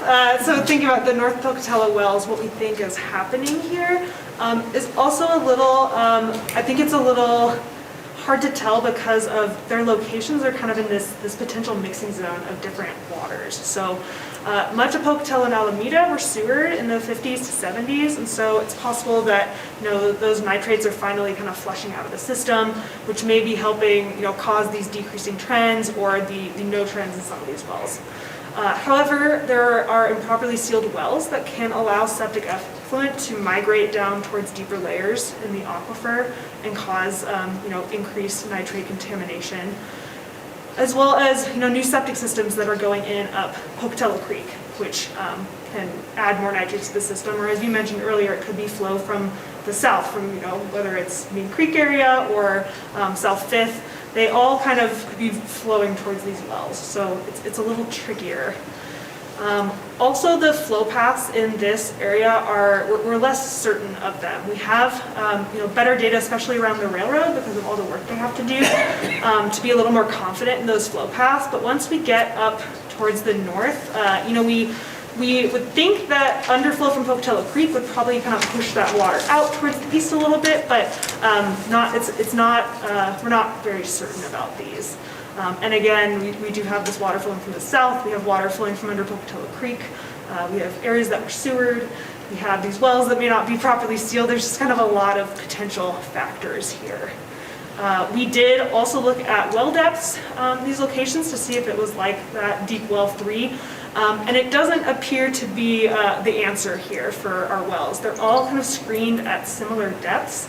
And it's interesting because it looks like most of them are drawing water from beneath this clay layer, which usually kind of helps protect from some contamination. So, it may be that, those septics from far away get down into that deeper layer kind of earlier on instead of flowing, down from the surface more locally. Okay, so jump into summarizing, but any other comments or questions about the Pocatello? No. Oh, yes. Have you identified what nitrate salts are involved here? Are you just testing for nitrates overall, or is it calcium, magnesium, potassium? Have you identified that? We test for over 100 different constituents on a regular basis. So there's all kinds of testing that's required at different times. Nitrates are on their own as far as that constituent, and it's 10 parts per billion, or parts per billion, or 10 milligrams per liter is that set limit on that. So, But not a specific, you haven't identified a specific nitrate? Or just nitrates overall? It is, nitrate is the specific thing. It is, Yeah, but the- which nitrate salt? I mean, is it calcium, magnesium? no, it's not, those aren't nitrate. Those are totally separate salts. Those are nitrate salts. It's nitrate bonded with 3 oxygens, so Right. it's negative charge. That's the nitrate molecule. So not necessarily bonded with magnesium or calcium. And maybe I'm missing your It's question. dissolved. So you're looking at the anion here. Right.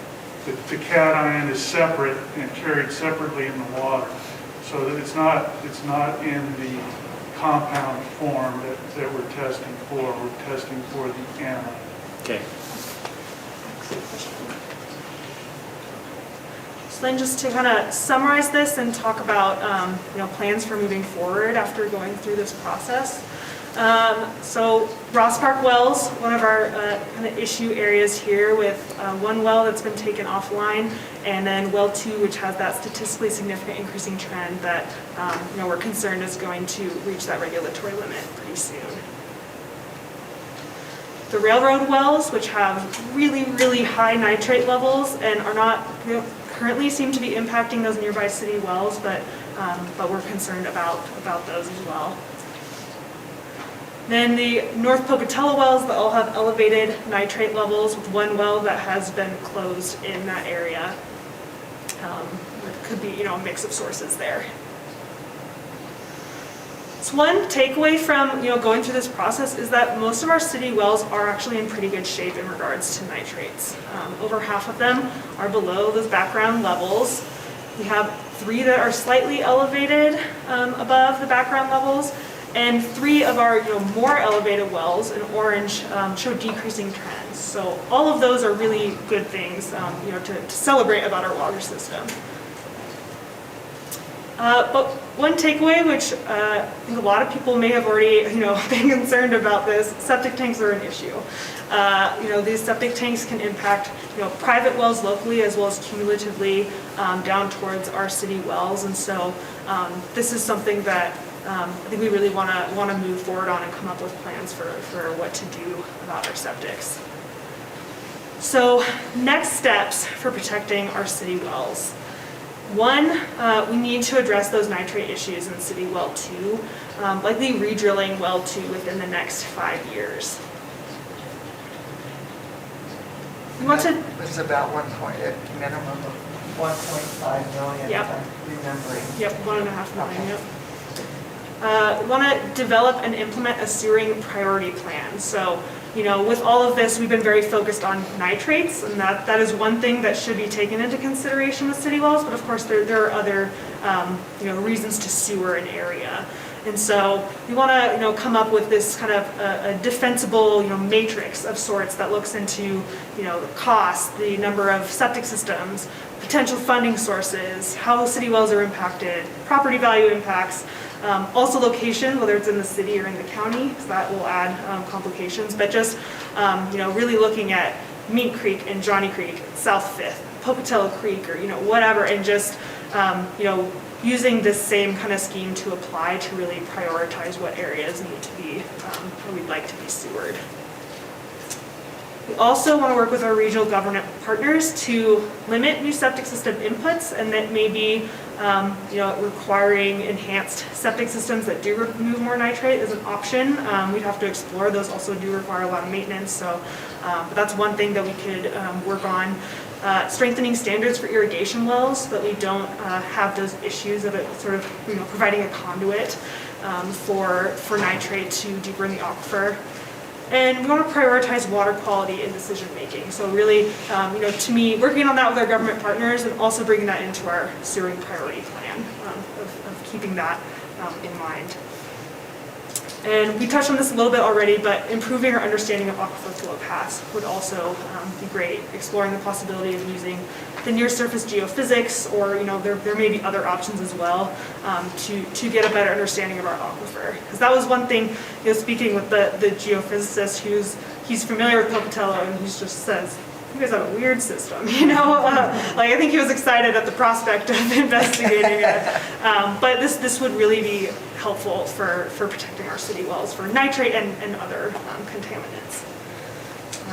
And so again, no actions required today, but if you have any other questions. Yeah, on that list there, if I remember right, you had, that you were suspecting it was infiltration through existing or abandoned wells. That was, and I didn't see that as a remedy of identifying wells where it could be the fast track to getting in the aquifer in this whole process here. Right. It seems to me like that would be a target if possible to go to, because I think you've had to get permits for several years to drill wells. And it looks to me like there should be some data that helps us somewhere. And I don't know if some wells are regulated by the State Water Commission that does all the permitting and stuff for water rights. So IDWR is has standards for permitting wells. And recently they improved those standards for culinary wells for how deep you have to seal it. There are standards for, the city's been working with them to make sure that irrigation wells also get properly sealed to a certain depth. There are old wells that are unsealed, and that is, I think, what you were also referring to is... I'm saying the records should be somewhere, because, I mean... Somewhat, not of a certain age. Well, I don't know. We don't If get... everything was done the way it should, you should be able to go back 50, 60 years and identify whoever drilled the well. Yeah. I know that's not absolute, but there may be some that we can identify in that process. Okay, yeah, identifying where we have improperly sealed wells. We could certainly... And that could be a way to also, in this process, remediate some of that nitrogen flow, because you listed as a primary factor.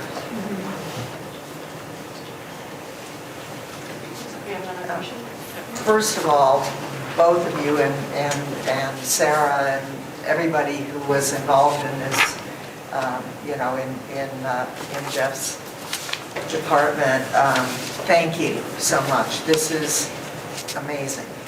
And it's been, I know that it's information that members of the community have been asking for, and I just can't thank you enough for going through the long haul of gathering the data, analyzing it, and then putting it together in such a digestible form for a non-expert. Congrats all around on that. And then this is just a question. I have no idea, does a municipality have any capacity to protect its water source outside its own city limits? In other words, is there, I mean, I guess that's the question. An area of impact where we have influence.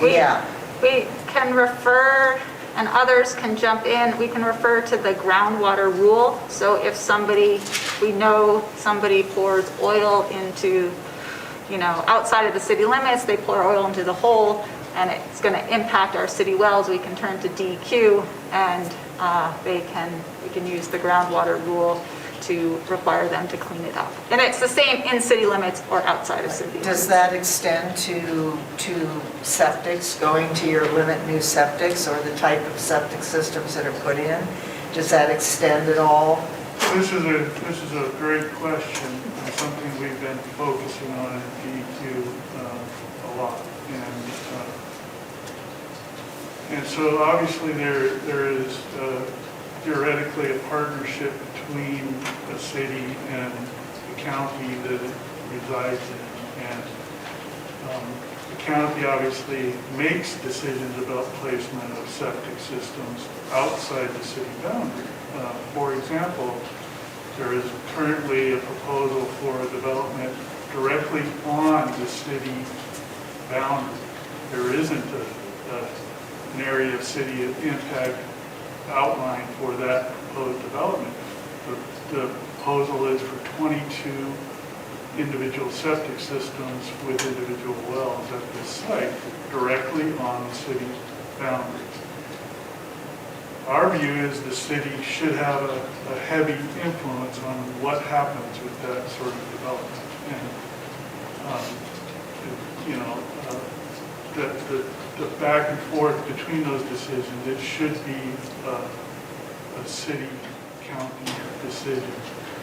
And I don't know how to tell you to make that happen any easier than it currently is, but there was a process where Chubbuck, Pocatello, and the county were making these sorts of decisions together on areas in the county within the areas of city impact.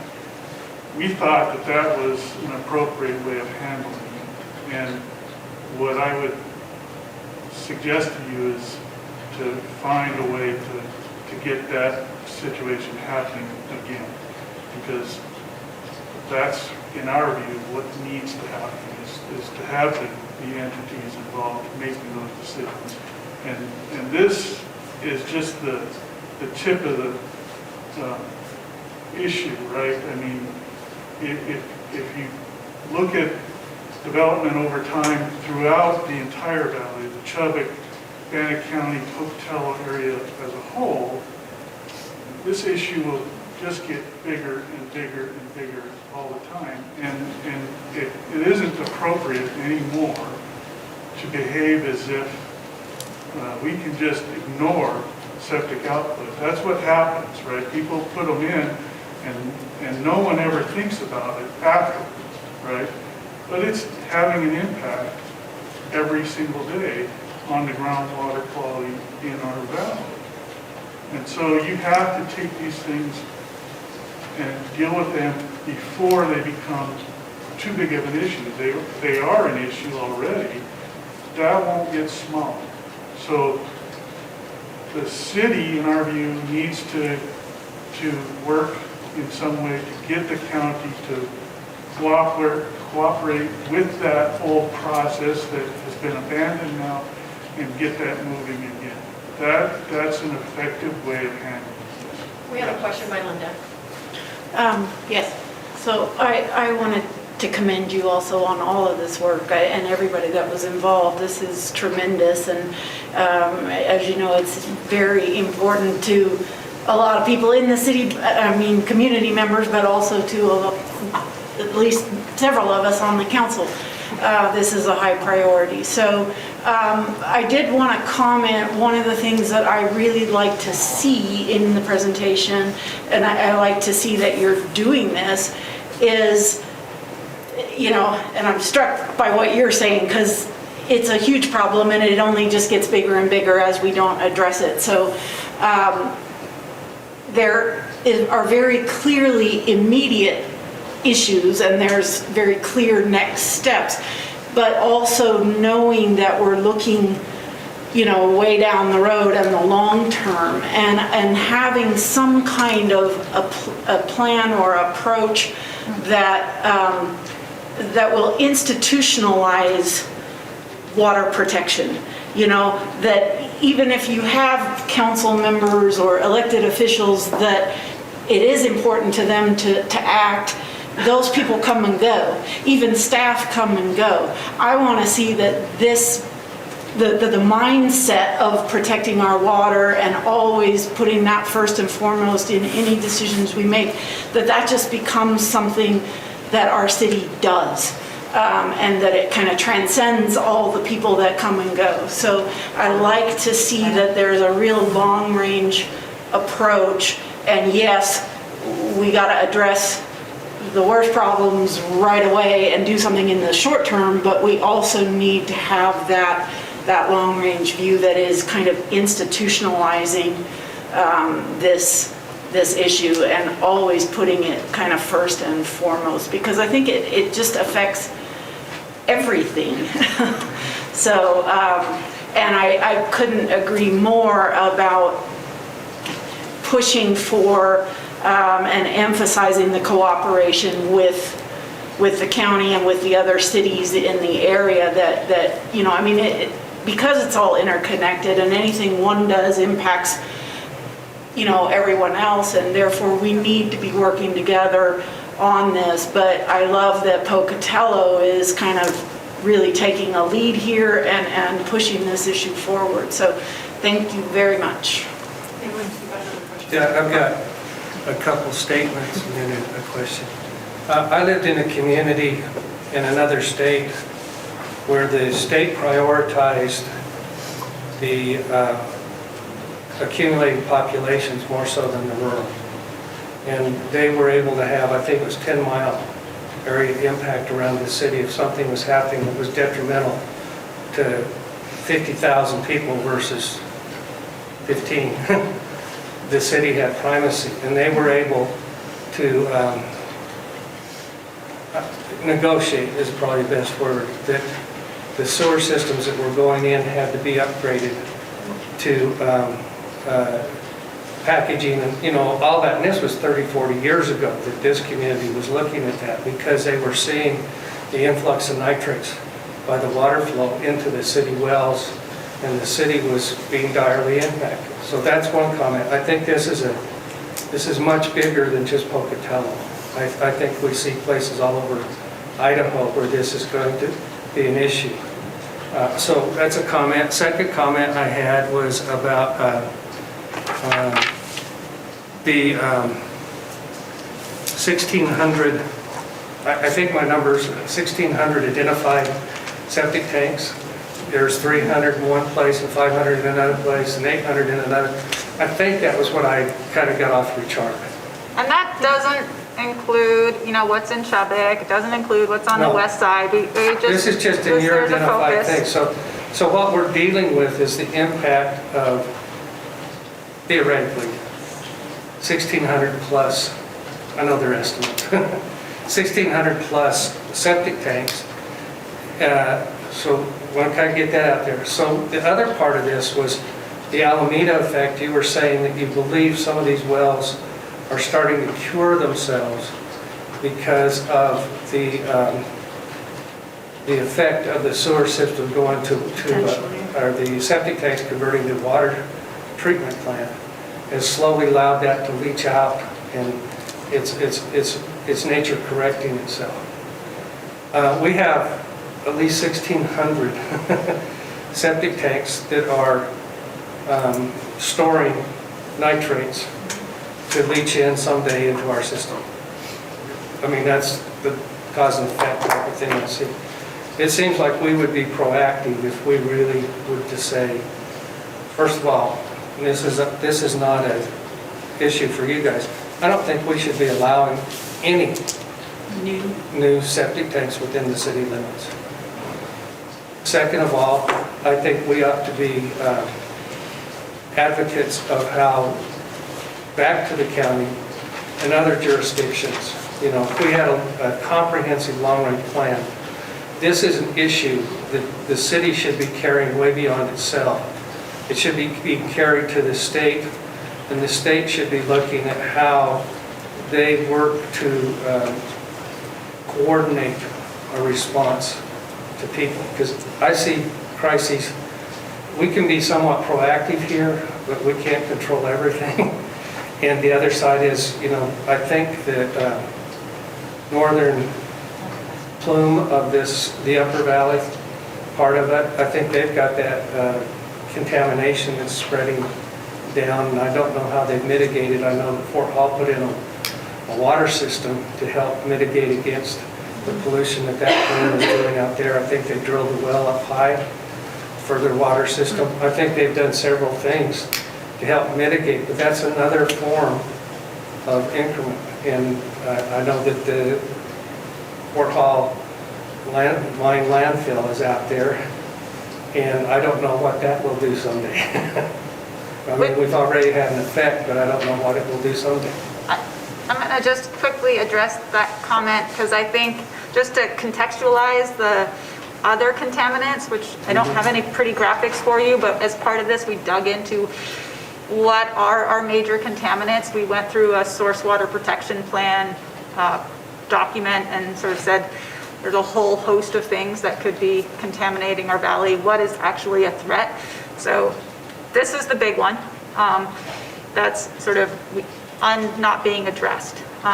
There's the TCE plume from the landfill, but that has money being poured at it. It's being addressed. It's they haven't wrapped a bow, but they're working on that, and it's not impacting our city wells currently. So that's really good. It is impacting some private wells. Those private well owners know that, and they're working with the county. The railroad has a number of spills. They have this huge mainline fuel spill by Benton Street, not impacting city wells currently because we took city well 30 offline. I mean, we closed it. And it's down, they've recovered about 1,000 gallons of fuel from there. Doesn't have a lot of fuel left that's still free in that area. So it's still a concern, but it's not migrating out of that area. So no bow around that one, but at least we have a handle on where it's at. The railroad also had a major spill on the northwest corner of the railroad yard. I think it was called the diesel shop. That one is fairly well having a bow tied around it. It's not migrating off site, mostly cleaned up. There are a whole bunch of leaking underground storage tanks throughout the city, right, over the years. And DQ's been churning through those. And there is one remaining open leaking underground storage tank along South 5th. It has not migrated off site. So that's good. It's sort of, they're catching these often when it's redeveloped and there's a little bit of fuel left. We have a number of large above ground storage tanks throughout the city. So at the northeast right here on the railroad yard, there's a big Tesoro pipeline transfer. We watch it, DQ watches it, because if that spills, that's going to be bad news. FBI, but nothing's wrong. FBI has these huge underground storage tanks so that they can run their generators in case of a power outage. I mean, super huge. They're like triple lined or at least double lined. No issues there, but if something happened, a concern, but that's fine. Pocatello Creek landfill has some, it was closed about 20 so years ago. It's doesn't have any contaminants coming off the site. So there's high total dissolved chlorides. There's a little bit of elevated vinyl chloride in one of the wells on site. But again, not coming off-site to impact any private wells or city wells. So, and then we have the railroad yard in general, which we have an ongoing site investigation. And if you want to see me bound my head against the wall, you can come into my office and talk to me about that. So, and that ties into the nitrate issue we just saw here of like what is going on. So that's sort of the other ongoing issue. And so the reason why we're here talking to you about nitrates is that is probably, if we're gonna focus our energy on anything besides the railroad in general, it's the nitrates. That other things our partners are addressing and aren't major concerns. We're really lucky. So there's a PCE plume in Chubbuck. We don't know where it came from. It's not impacting our city of Pocatello wells, yay. There's a little PCE plume nearby that came from a dry cleaner on 9th that's under investigation, not impacting a city well. DEQ and EPA are starting an investigation on that. And then Roger referenced the EDB plume on Fort Hall that is impacting one of our springs out by Douglas Lane, but no city wells, which is great. PCE, EDB, and TCE are really hard to deal with. Really, really hard. Nitrates is really hard to treat, but it's a little easier to conceptualize, which is a good thing, but it's everywhere. So again, this is the biggest issue, thinking about long-term contamination. I think we've done a really good job of preventing future barrel spilling accidents. I mean, barrel spills are going to happen, but I think with DEQ's programs and our stormwater programs, we're in good shape. So the other thing we watch is salt. You know, we salt our roads because nobody likes to slip. But our street department has, great BMPs in place to mitigate salts from going into the ground where they store it, and we minimize how much salt is applied. So that is a big help as well, and we can see that in salt levels. So, sorry to Hannah or Jenna. take that off. I have a question for you two ladies and for this gentleman over here. So I'm interested in understanding how the collaboration between the city and the county and Chubbuck went away. When did that happen? When did everybody start operating in a bubble? So Claudia, sorry not to be the meeting regulator here, but as a matter of protocol, I think we're having a presentation from our staff. So if they want to invite an audience member up to introduce themselves for the viewers at home, we can, but it's really hard for people to hear if we're talking across the room. So I guess maybe Hannah wants to answer it since Do she's you got want the to mic, address or- this now, or do you want to do you want to deal with this, talk about that later, another time? Well, I don't know that I can answer the Okay. question really. I mean, yeah. Okay. I mean, we can talk, but it's not something I have a firm answer for. Okay, So so then my I other will- question is, I will answer a little bit about where we're going because of, so I think from where I'm at, just a little history for those of you that weren't here in 2010. In 2010-11, we had the county led a groundwater technical advisory committee. And they modeled it off of what was happening in northern Idaho. So they followed a state legislature not mandated, but list of who should be involved. So it was major water users from the city, the county. We had, I think, somebody from AMI or Great Western Malting. We had ag interests. We had city, county, and then we had DQ staff and ISU geologists were engaged to try and say, okay, what is going on with our aquifer? What protections do we need in place? What do we have in place? What don't we have in place? And out of that came a bunch of recommendations. The city passed our stormwater design manual, which really took away a lot of our concerns about hazardous materials coming with new businesses that they would sort of pour into the ground or something, and making sure that our stormwater runoff is treated before it goes into the ground. And so our stormwater regulations are designed to make sure we get appropriate treatment for what comes off of our road. So we've also, the city, and I think this will be coming back to you in a few months, has done a design plan for sewering Johnny Creek, or we're nearly done. So engineering staff will be to you, and that came out of that recommendation.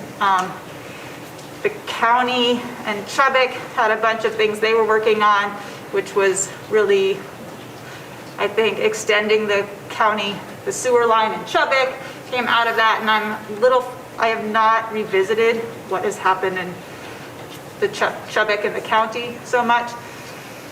And then the person with the county who was leading that effort left the county. And so I think it goes back to Linda's statement of, you have turnover, and we had a lot of staff and commissioner and staff turnover and lost a lot of momentum. And well, yeah, and I understand that, and that's why I actually really liked Linda's point of institutionalizing and making it a priority.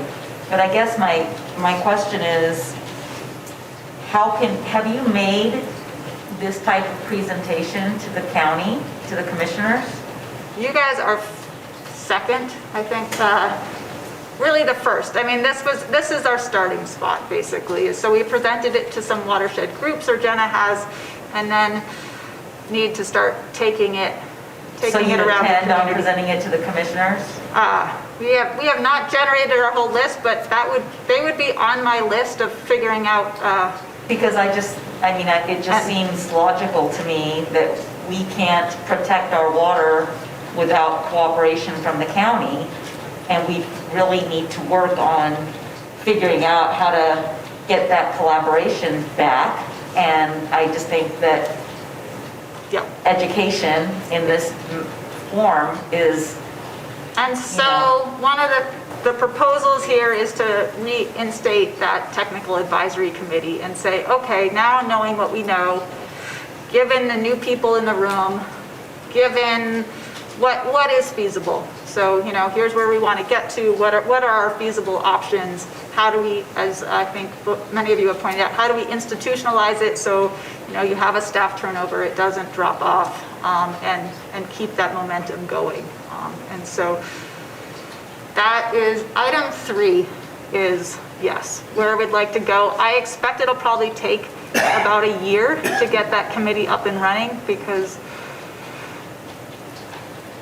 there's a lot of key players who need to own the process. And so a question is who owns the process, and who's invested in the process. And because I think we can figure out what we need to do really well, but getting it implemented is the challenge. So the reference about playing a long game,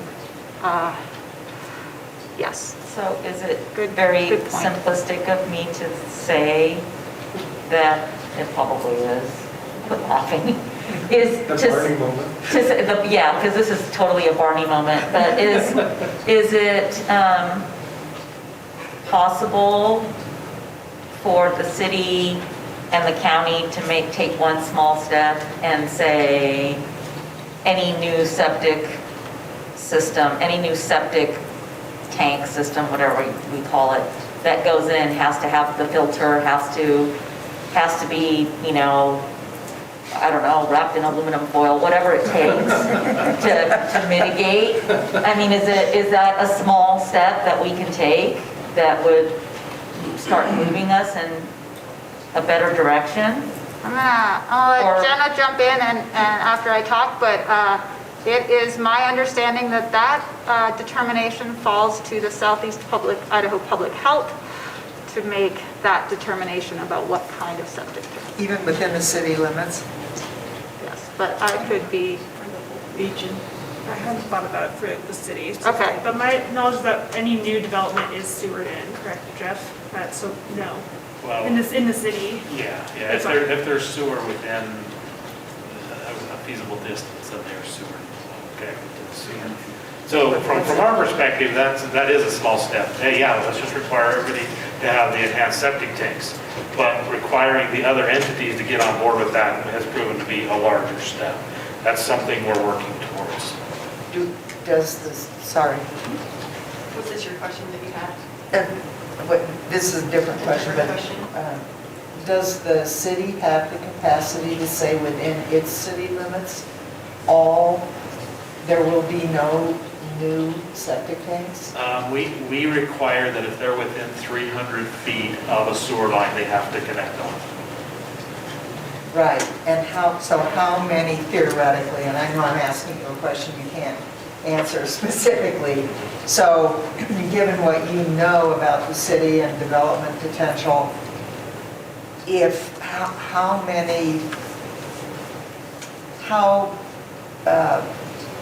what's the probability that somebody is going to build a structure, some number of structures, that will not be within 300 feet and will therefore not be required?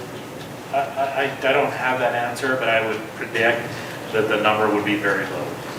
Okay. I think Rick got a follow-up to the same I just want to make a comment. I heard about this problem last November. I got a phone call from a member of the Chubbuck City Council, and he was complaining about this development that you were talking about, and that the county specifically, there was an agreement between Chubbuck, Pocatello, and the county regarding this, and the county specifically withdrew from that agreement to allow this 22-unit development that you're talking about to happen outside the Pocatello city limits. Well, that area up there off of American Road is not encompassed in that Chubbuck sewer impact area. That was more of a Chubbuck, Bannock County deal. We had a position on the table, at the table with that, but it really didn't apply to the Pocatello area. It was primarily around the Chubbuck area. Well, the story I heard was a little different than that. Yeah. It said that the developer put a lot of pressure on the county commission, and they withdrew from the agreement.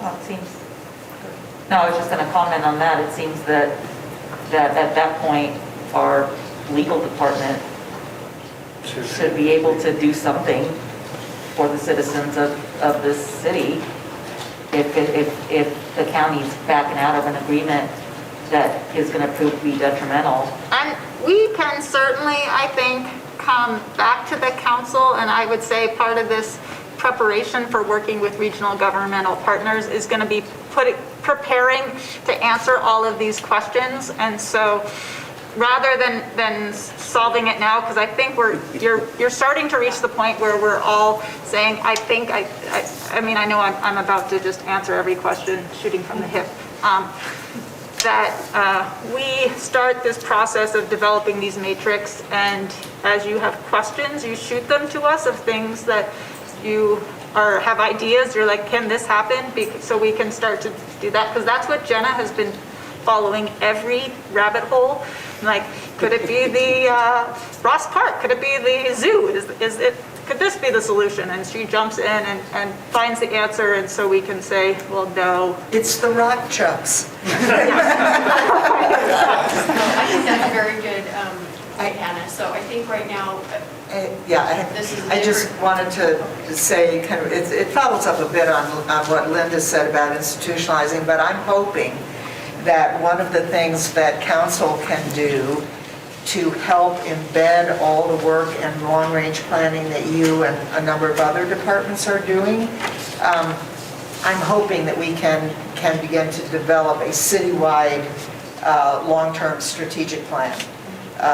So that instead of these siloed plans, we have a context. And I think that will help not only to institutionalize, but I also think it will help clarify the budgeting situation, because, you know, this is not going to be a $5 fix. I mean, a 1.5 in 5 years for a new well is already not a $5 fix. So anyway, I'm hoping, I'm one person, but I'm hoping that that council can maybe support some of our departments by moving in that direction. Jenna, thank you very much for your excellent presentation. Thank you, Hannah, for helping to answer our questions. And if you have any additional questions, we'll reach out to you. So before we go to our next agenda item, I'm going to call a quick break. So let's be back here in 5 minutes. Thank you. Thank you, Wendy.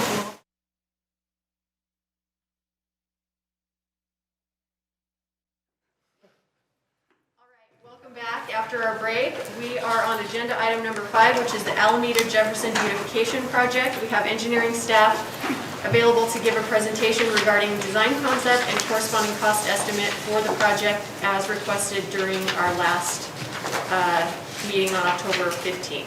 The project would enhance the entrance into the city and address landscaping elements, stormwater retention facilities to improve water quality, and provide parking for the public and School District 25 use. School District 25 has agreed to contribute to the project, and we can ask any questions of staff at this time. Thank you, Council President Hyde Adams. Thank you, Council. It's great to meet with you today and be able to see you in person. It's been a while, so I appreciate that.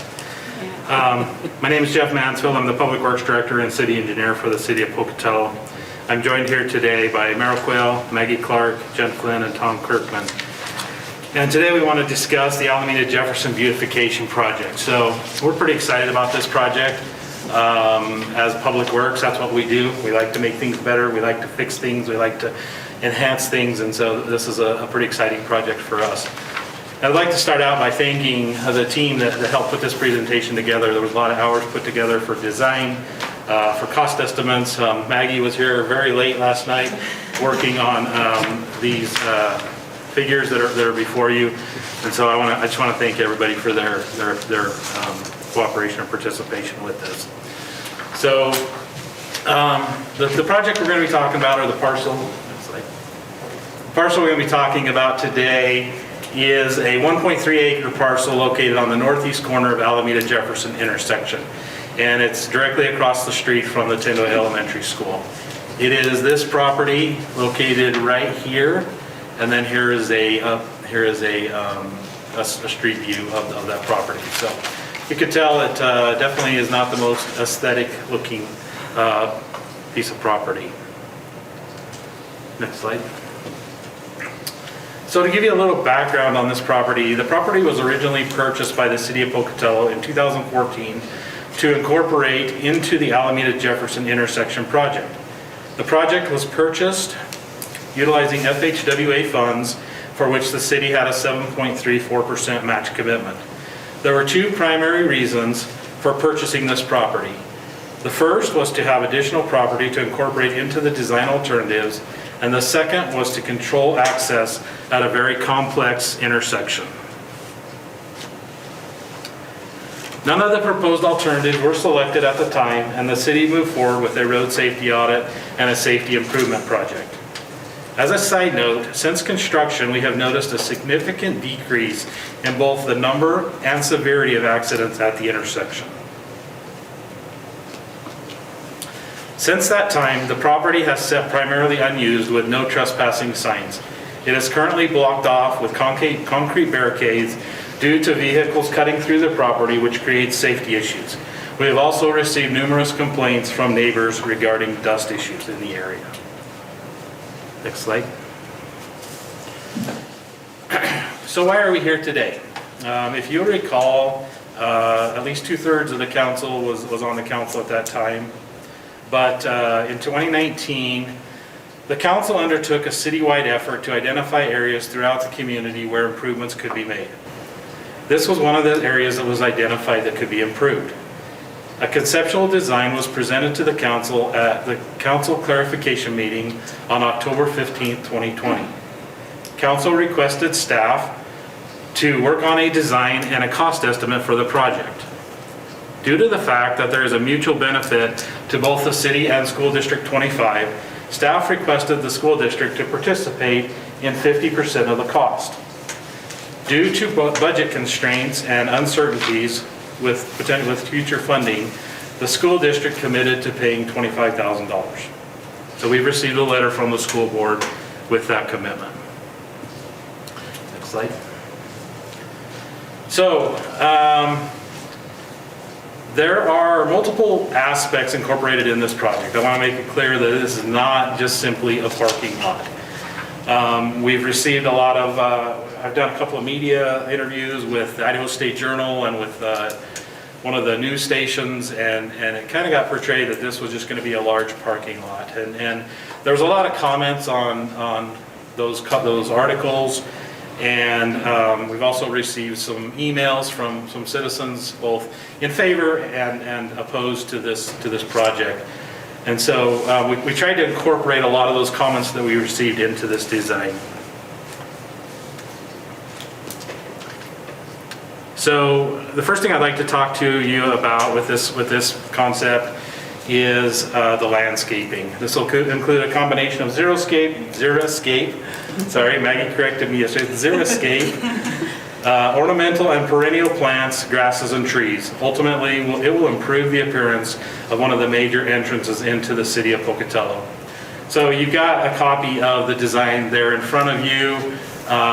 This area out here in the front will be xeriscape, and then the area towards the east side of the property will be grass and trees, and then there'll be a little bit of xeriscape here in the middle as well. The design will also include stormwater facilities. These facilities will help improve water quality, reduce flooding events, and help the city to meet our stormwater permit requirements. So the stormwater facilities will be located up here along the front of the property and collect stormwater that currently, some of the stormwater will also be retained back here on the back from the site itself. But we do have some issues with flooding in this intersection, and this will help take some of that stormwater and help to retain it and reduce some flooding issues. There will also be parking facilities. So yes, it will be a parking lot. There will be approximately 60 spaces that can be utilized by both the public and also the Tendoy Elementary School. Some of the other amenities that we have proposed in the design include electrical and water connections for food trucks, which could create revenue via vendor permits, future electrical charging stations. So we've got these spaces right down here at the bottom that we want to pursue some grant opportunities and see if we can't get some electrical charging stations in there that people could utilize in the future. And then also along the east side of the property up here, we would have some picnic tables where people could, so we anticipate that the food trucks would be parked right along here. They'd have electrical and water connections, and then we would have shade trees and some picnic areas along here where people could eat the food that they had bought from the food trucks. So many of these items that we've included in this design are based on comments we have received from the public in reaction to recent media articles. Finally, I'd like to talk a little bit about emergency egress. So this project would allow for improved egress of the neighborhood and the elementary school in the event of an emergency. A gate will be placed between the two sides of the parking lot, and which will normally be closed, that can be opened in the event of an emergency. So that gate would be located right here. In the event of an emergency, we could evacuate people through this parking lot out here and onto Pocatello Creek. So definitely a big plus to the community. So I know this is a lot of words for a slide, and that's why I provided you a hard copy of it. I'm not going to read the whole thing to you, but as I was going through this, we were working with our planning department, and I really wanted to figure out how does this fit in with our comprehensive plan. And so we looked at Chapter 4 regarding economic development, and it talks about enhancing livability, attractiveness, and quality of life features in the community. Objective 3.4 talks about providing an attractive business environment. Then we moved to Chapter 13 under community design, where it talks about improving the physical appearance and image of the city of Pocatello. Objective 1.1 says that we need to develop a sense of community by creating a visually stimulating and aesthetic pleasing community. Policy C really stood out to me right here. It said promote enhancement of major gateways into the city, for example, entrances from airports, interstates, and state highways, to provide a positive first impression. Objective 1.2 says improve the physical image of city-owned facilities.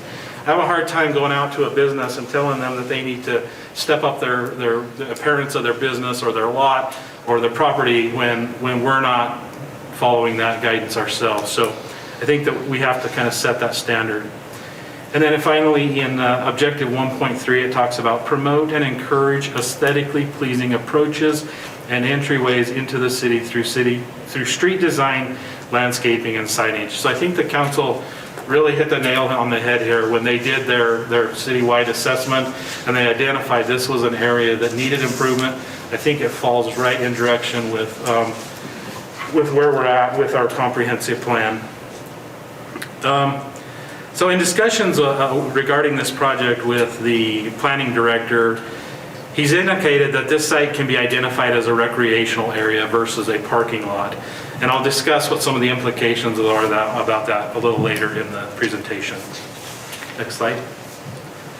So originally I had this slide titled Project Cost, but I reworded it as Project Investment, and then I put the little Monopoly guy on there because I really feel like this is an investment in our community. It's something that potentially could help us to attract businesses and potential employers further down the road. Right now, the estimated cost of the construction is $200,000, with the majority of that work being done in-house. So that's just a materials cost? No, that's labor, that's materials, I mean, that's concrete, that's Right, but paving. But if it's done in-house and the people doing the work are already paid city salaries, so what part of that is actually capital outlay versus in-kind, so to speak? Or So what I would recommend is that we designate about $100,000 for capital. We do about $75,000 worth of in-kind, and then we accept the other $25,000 from the school district. So basically, the cost to the city would be about $100,000? Yeah. Okay, Yeah. thanks. So what comes next? Next slide. So we're here today seeking council's directions to move, whether you would like us to move forward with this project. If so, will funding come from capital contingency or be budgeted in FY22? As I mentioned earlier about this being identified as a recreational area, there's some unique aspects about this site that will require some code exceptions, specifically regarding the east area of the site. So on a normal, this is zoned commercial, and the church directly to the east is zoned residential. And so typically when you do a commercial directly adjacent to a residential area, there's some requirements regarding site obscuring fencing. There's a lot of tree requirements, spacing requirements. However, if we can designate this as a recreational area, and we also look at the church more of as an assembly area rather than a traditional housing area, so we maybe could get away from having to do the site obscuring fence, and we can be a little more creative in our placement and our sizing of our trees in the eating area or the area where people would spend time. The other thing that kind of makes an issue for us on this is along that east boundary of this property is a water line. The last thing we want to do is go in there and plant a whole row of trees over the top of our water line. And so we want to kind of move those trees away from the edge of the property a little bit, make them a little bit bigger so where they give a little bit more shade, and keep them out of our water line easement. So those are some things that we're asking council give us some leeway there to make this work with this particular site. And then ultimately, we'll need to create a memorandum of understanding with the school district regarding ongoing maintenance. There's some issues regarding snow removal that we'll need to talk about. There's some issues regarding current and future striping and pavement maintenance and things like that we need to kind of hammer out with the school district. So, next slide. So I stand for any questions you may have. I kind of already asked Jeff a lot of questions and made him crunch some numbers for me previous to this, but just a comment that I've heard from a lot of people that are really excited about this, and they're really excited about the food truck option and having that look nicer. But people have varying reasons for wanting to be excited about it, but a lot of people are really excited about it. One of the ideas that was presented to me, which I think is a very good idea, concerned maybe getting some sponsorships. And I know that tax is a concern and cost is always a concern. And so in an effort to try to be conscientious of that, I'm just going to throw out the idea that maybe some of the trees could be sponsored by local businesses or other entities, like maybe the Tendoy PTA would be interested, or yeah, so maybe we could have some of the picnic tables sponsored with a little placard on it for the trees. So maybe that could help us a little bit with the cost. So I would like to see us do that. And then I would also, since stormwater is a big portion of this, I would like to see us be able to utilize some of the stormwater funds as well, so it didn't just all come out of capital contingency if we could do that. So those were some, I guess not questions, but feedback ideas that I had. Claudia. So last week we talked about improving our budget process or making changes to it, and we asked our new CFO to come back and give us some guidance and some recommendations so that we're not making financial decisions in a silo. We also opted last week not to guarantee $20,000 to fire for a brush truck and extrication equipment because it was outside of the budget cycle, outside of the budget discussion. And here we are today talking about this beautification project, which, I mean, I like, it's a nice design. I like it, but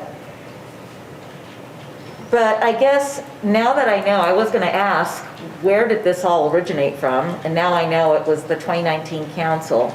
But I guess I would like to see a list of all of the beautification projects, and I think then with costs, so that then the council, as part of the budget, can decide what's a priority and what's feasible.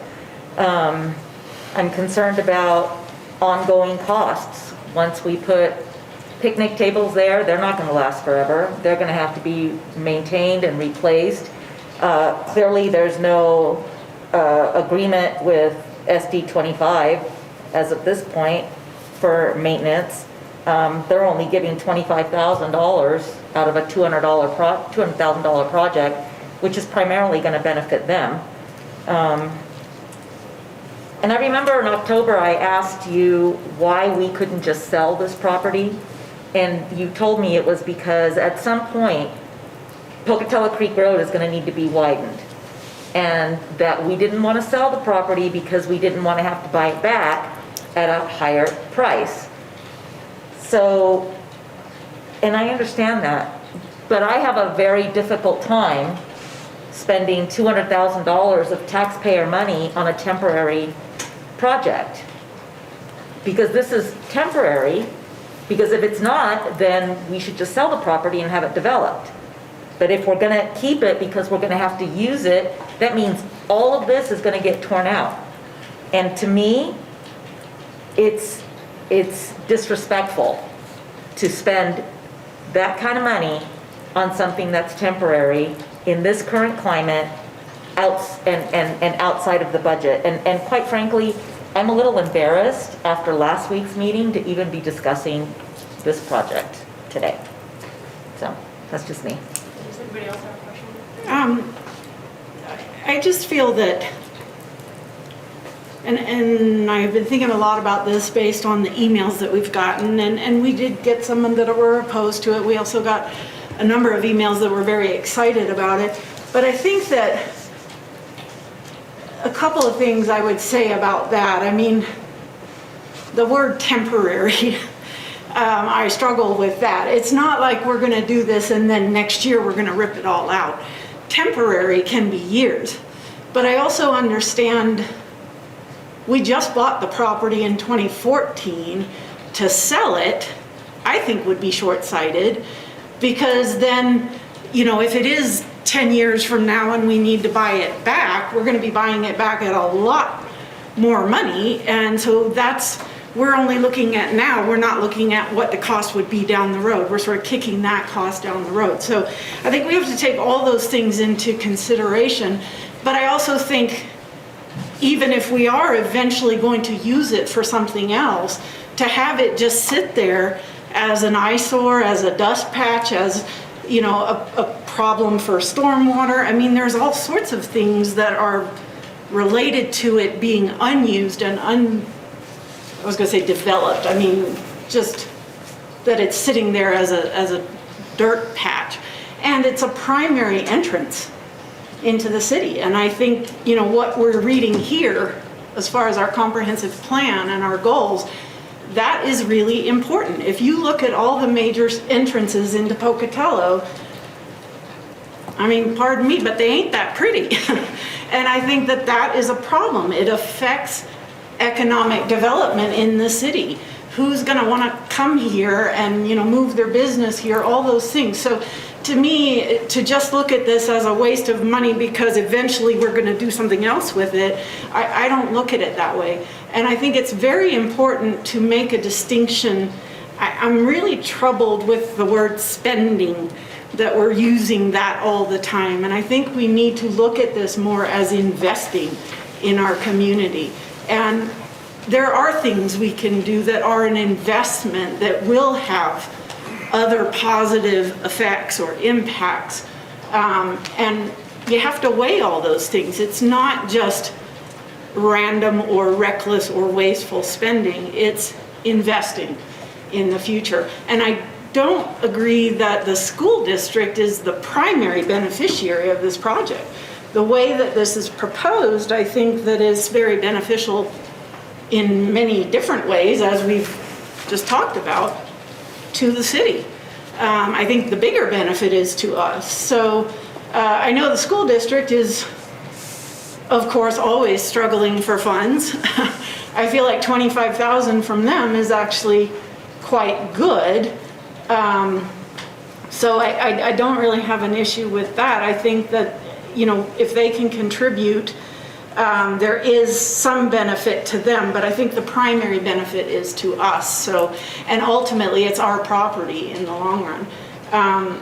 So I would like to make a motion, Madam Chair. I have Sorry, you're not chair, you're council president. I'm going to make my motion and then we can discuss. So I move that we approve this project as presented.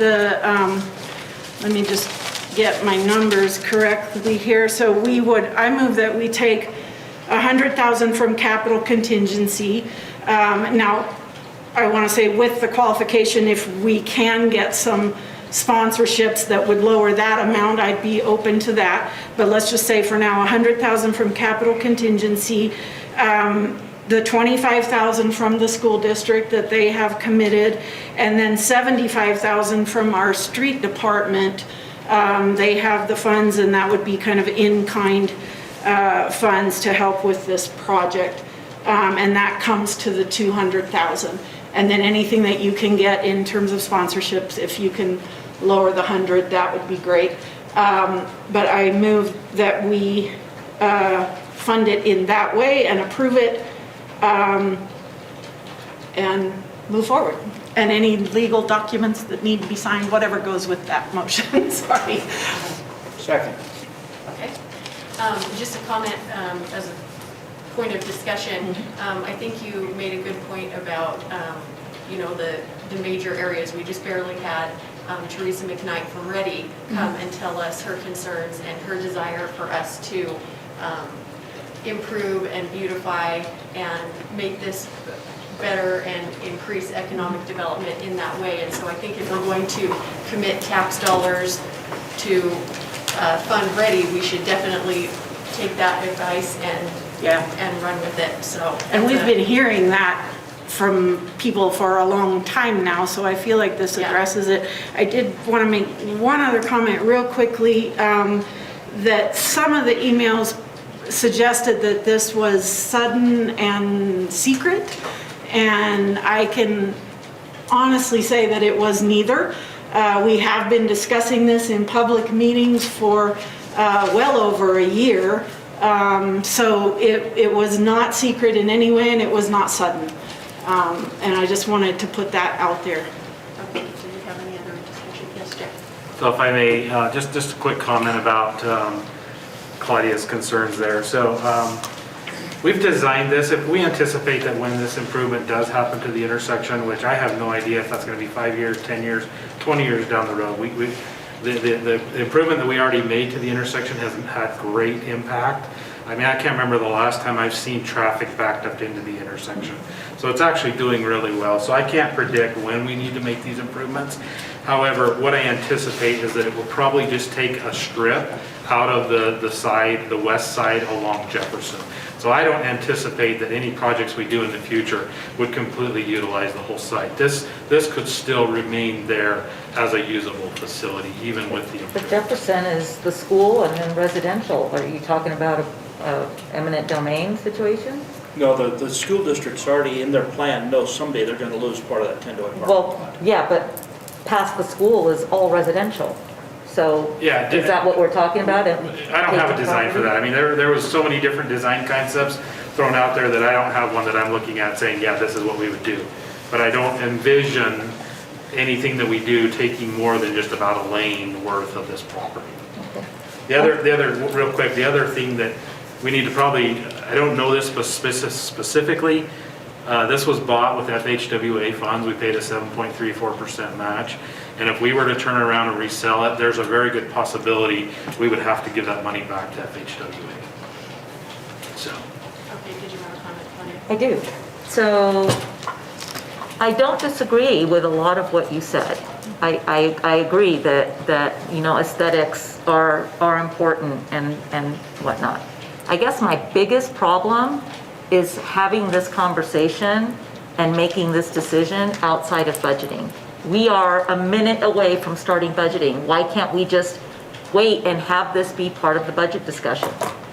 I just don't understand why it is so, why it has to be today, right now, when in March, we're going to be talking about the budget already. And we can make this decision as part of as a collective where we know where we have to allocate money. What happens if we commit $200,000 and some department comes in and says, we need $500,000 for this and we have to do this? Then what? It doesn't make any sense to me. And I really, that was the whole point of last week, was to establish a better way of budgeting so that we have context and we understand how this decision affects this decision, affects this decision. We haven't even given our CFO a chance to come back to us with budget drivers or anything like that, and yet here we are, willing to commit $200,000 to something when we could just wait and do it during the budget cycle. And I'd like, explain to me why that would be such a bad thing. Can I just respond to that? Because I mean, I understand what you're saying, but I guess I look at this a little bit differently, because it's not like we're working on things continuously all the time. This project was started a long time ago. We knew that it was being worked on. So to me, this isn't like a new thing that would need to wait to be put in the budget. We've already been talking about it for well over a year. But I haven't seen a line item in the budget for this project. And therefore, to me, this is not, you know, it's not something new that needs to be considered in the next budget cycle. It's something we already knew was coming. So when did it get And I understand there's budgeted? new people, but this is not a new We did project. talk about it, and we've asked before with some of our ideas with the beautification, whether that was on Center Street Yeah. or, you know, wherever it was. But the problem is the staff, it takes them a long time, like they've just explained how many hours they put into coming up with the plan and getting it put together. So it's hard to say, you know, pick this and put it in the budget if we don't have it, you know, hashed Yeah. out. But So- if in 2019, this became such a priority, why Well, I wasn't think money it was allocated in priority that budget, in 2020 budget, that then would be sitting there right now in order to be used for this? But no, we're gonna take money out of capital contingency. We're gonna take, that means it wasn't budgeted. That's my point. We have to stop making financial decisions without the benefit of looking at an entire budget. And if we want something that's gonna get done in 3 years, and we want it, this council wants it right now, then this council better budget for it. So that 3 years from now, it's not, somebody's not coming saying, can we take money out of capital contingency so we can do this? Because 3 years ago, the council really wanted it. That doesn't make sense. That's not how we do things at home. That's not how a business does things. It's not.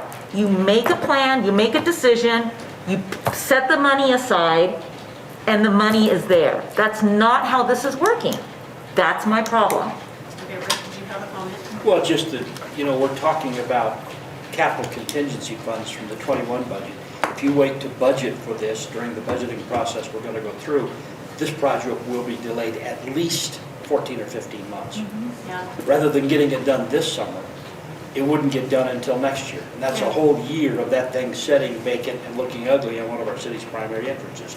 Mia Kate Kennedy, I had a conversation with her a couple of weeks ago. One of her first impressions of our community was this parking lot. and how distressed it makes the community look. Did you have a comment? Yeah, I wanted to raise a couple points. First of all, long-range planning, if we're 5 years out and you don't know for sure about our redoing this, I think this is premature if we don't have a 5-year plan that at least looks at that. Second of all, I have to agree that we do stuff in silos and we got to take the higher view to look at where we're spending money. Because we can't get into silos. It allows a project to come forward outside of budget because we empower some people and not others in our city to do that.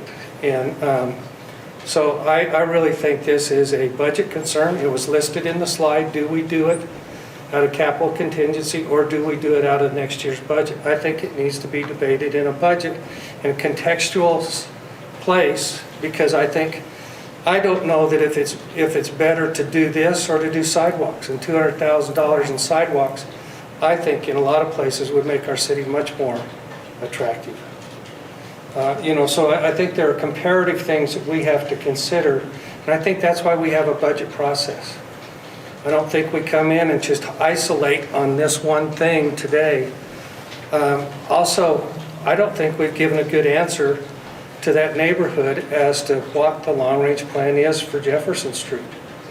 That neighborhood overwhelmed us when we made the decision to do the changes to this intersection, and they're still complaining about it. And I understand that you have to live with certain complaints, but I'd like to let that neighborhood know that we are continuing to address some of their concerns, since this is in their neighborhood. And so I'm not in favor of moving this forward outside of budget. I think this is a budget discussion. I don't think it's a capital contingency discussion. It's not an emergency, and I really think capital contingency kind of moves into that emergency. How do we take care of this? We have an opportunity. I don't see this as an opportunity that suddenly developed overnight, and I don't see this as an opportunity that suddenly goes away. So I really see that we need to do this in context of budget. I agree. I love the design and all that, but I still think we got some answers that we've got to provide before we go on. And I have received calls on this a long time ago. And their concerns are about how are we protecting, and I'm going to say the investment for the city without having a higher investment to redo something. I've had calls on that. A lot of people don't understand putting in a $200,000 thing to tear up. When I first moved to this city, the city was tearing up streets they had just put in. The city, they didn't know which direction one department was going. When I first moved to this city, we had an intersection where our church is located. All at once, we get notice that one department's going up Center Street and the other one's going up 8th Street, which effectively would have isolated our church at the initial start of that project. After I talked to them and we were able to work on it, they simply started one project there and the other one at the other end and moved to different directions. And I just think it's important to coordinate what we're doing with our budget concerns and our overall view of what we're supposed to be accomplishing with the city. Yeah, I want to turn to SD 25 for a moment. So I'm reading quotations from administrative members of SD 25. Let's see, this one I believe is from Bart Reed, Operations Director of Business and Operations. He says this will be a great benefit to our staff and for patrons of the district. It is basically we don't know that the district, sounds as though we still don't know whether or not they're going to commit to anything more than $25,000. Yeah, with the commitment. Reed explained in his letter that the staff and patrons of Tendoy will greatly benefit from the additional parking. There is no doubt the district would benefit from the additional parking directly across from the school, also from Mr. Reed. So it appears to me that from the Business and Operations Director of the school district, this will be a huge benefit to the school district, and therefore I think that it is certainly a reasonable request that they contribute more. So turning away from SD 25, I've had personal phone calls from folks in that neighborhood, and they're not complaining about the past. What they're saying is, why hasn't someone even talked to us? Here they go again, or in my case, here you go again, as the city, doing stuff in our neighborhood, and we're reading about it in the paper.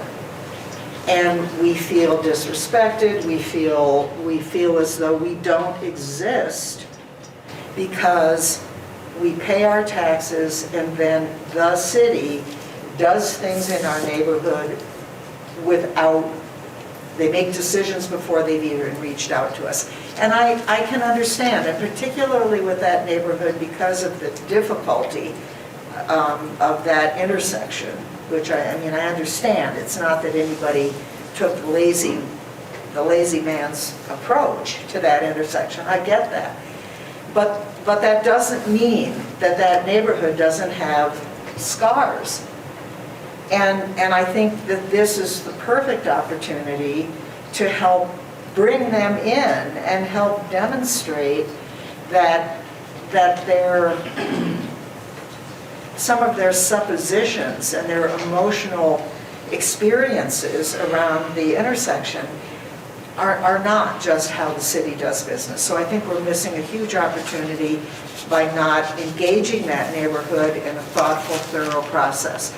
I also am concerned about not moving forward on this until we have the annual maintenance and upkeep costs nailed down, including mowing, watering, striping, I mean, all of it. I think we need to nail those down because $200,000 is the initial investment, but this is when I talked about ancillary costs and making sure that we're fully burdening every expense last week. This is what I was talking about. That $2,000 is the beginning, but it is in fact not a clear demonstration of the actual cost in any long-range way. I also think that, I mean, Linda twice now today has made excellent points for why we need a comprehensive, not a comprehensive plan, which has to do primarily with land use and zoning and so forth, why we need a comprehensive city strategic plan, because we have a finite amount of money. We don't know yet what new union contracts are going to cost us. We don't know what our health care may cost us. We had a great opportunity. And Linda, this would be when you chime in with your 12.8, whatever. 12.74. There you go, right. That was just a great windfall. But we were told last year not to anticipate that. So we don't know, especially with COVID and insurance companies getting hit big time. We have no idea. So I can't responsibly do this outside a comprehensive budgeting process. Do we have any idea, these are easier questions. First of all, I would love to see the list of beautification projects and the prioritization that the then council. I sat in on some meetings, but the data wasn't complete and the prioritization hadn't taken place. So I don't know from whom I request that, but I'm making that request. I think we'd have to bring back those meetings that we started to have. I mean, because I would like to see, Additional meetings about that. I have real concerns. We've talked at length in this council about the need for replacing sidewalks in some of our established neighborhoods.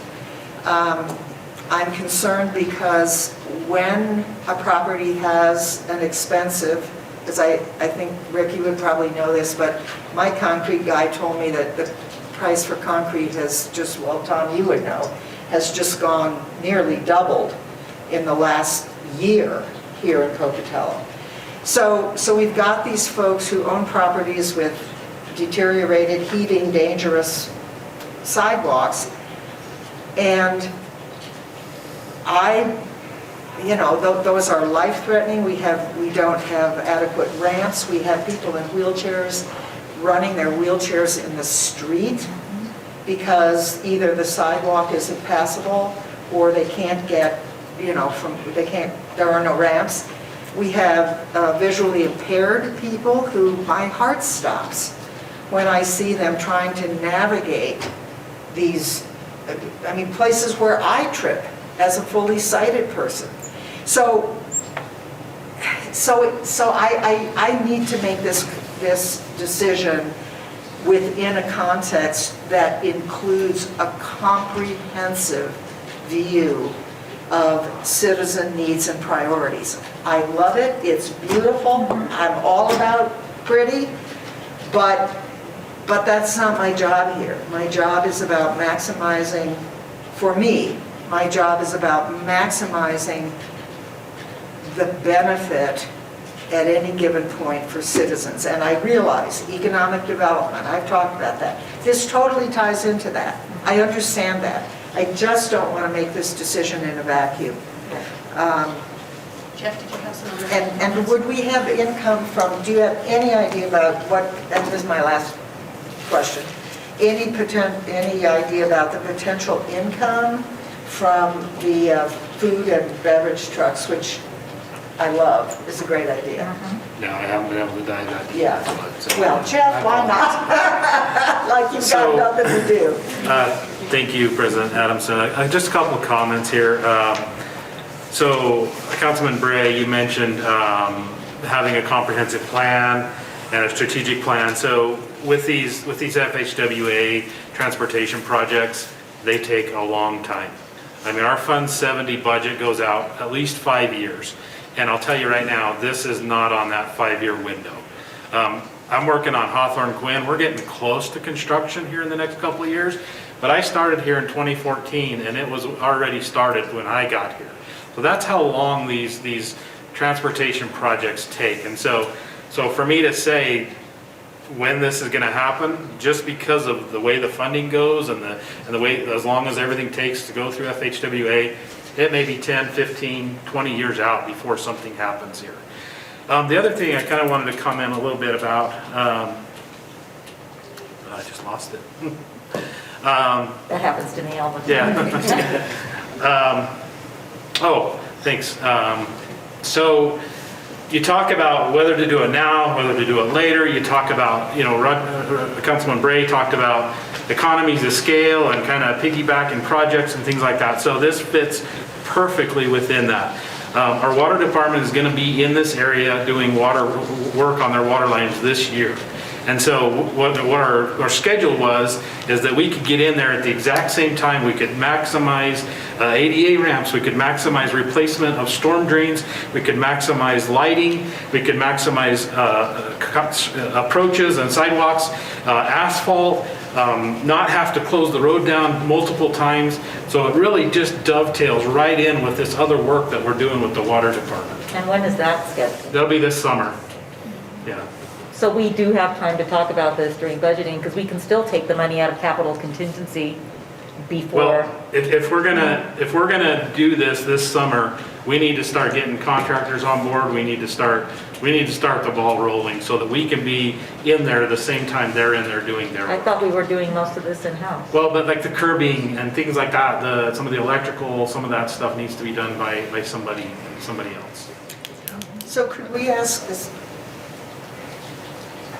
Unless Jeff had any more. No, thank you. Okay. What is your question? Yeah, could we ask you the same question that I believe, Heidi, you asked the fire department last week, which is, can this come out of your budget? This is not a street department budget project. This is a city budget. This is a council priority that they recognized as a priority that they wanted to implement and improve upon. I just happened to be the one who was able to, Okay. with me and my team, we happened to be the ones that were Okay. able to do the design. So that's in my mind, excuse me, Heidi, I mean, this is exactly the kind of things that capital contingency is there for. Can I ask you a question? I was next. But I wanted to just go back to your point about sort of the scheduling, and this fits in with the whole issue about doing this in the context of a budget. I think things are, when you're talking about municipal budgeting and projects, it's a very different animal than businesses. And planning can be a lot more difficult. We do try to have overall plans and goals and things like that, but because of, grant monies and other restrictions and things, we never know exactly, when something's going to happen. And if you don't just sort of, I mean, if it's always kind of a wait until everything is absolutely definite, then I think you can't operate. You would never get anything done. I think government we have to look at it very differently than a private business. We just don't have the control over a lot of factors. There's a lot that is unknown, and the timing of it, as you said, is so critical. If we wait and say, okay, let's start our budget process and then see how this fits in, then we won't get to this project, because all those things that would need to have been planned and started won't have been done. And that means it won't happen this summer, but then if we're putting it in the 22 budget, I mean, we're looking at a year and a half out before we could do this. So to me, the capital contingency funds are there for that kind of purpose. When something comes up that would address a lot of issues, and I get that we're talking about that it's pretty and that it's beautification, and we're putting the emphasis on that, but I think it's a lot more than that. We've seen, from the goals in the comp plan, how this addresses a lot of issues, even just the stormwater issue. And we can maximize if the water department's going to be doing work in that area. They'll be there May to June is when they'll be. What's that? May to June is when the water department will be in there. And so the timing of that would be perfect, so we're going to lose that. So, there's arguments you can make to wait, and there's always arguments you can make to wait, but then you're going to miss out on some of those opportunities that would save money, that would sort of maximize the investment, or, the cost of this project, if you will.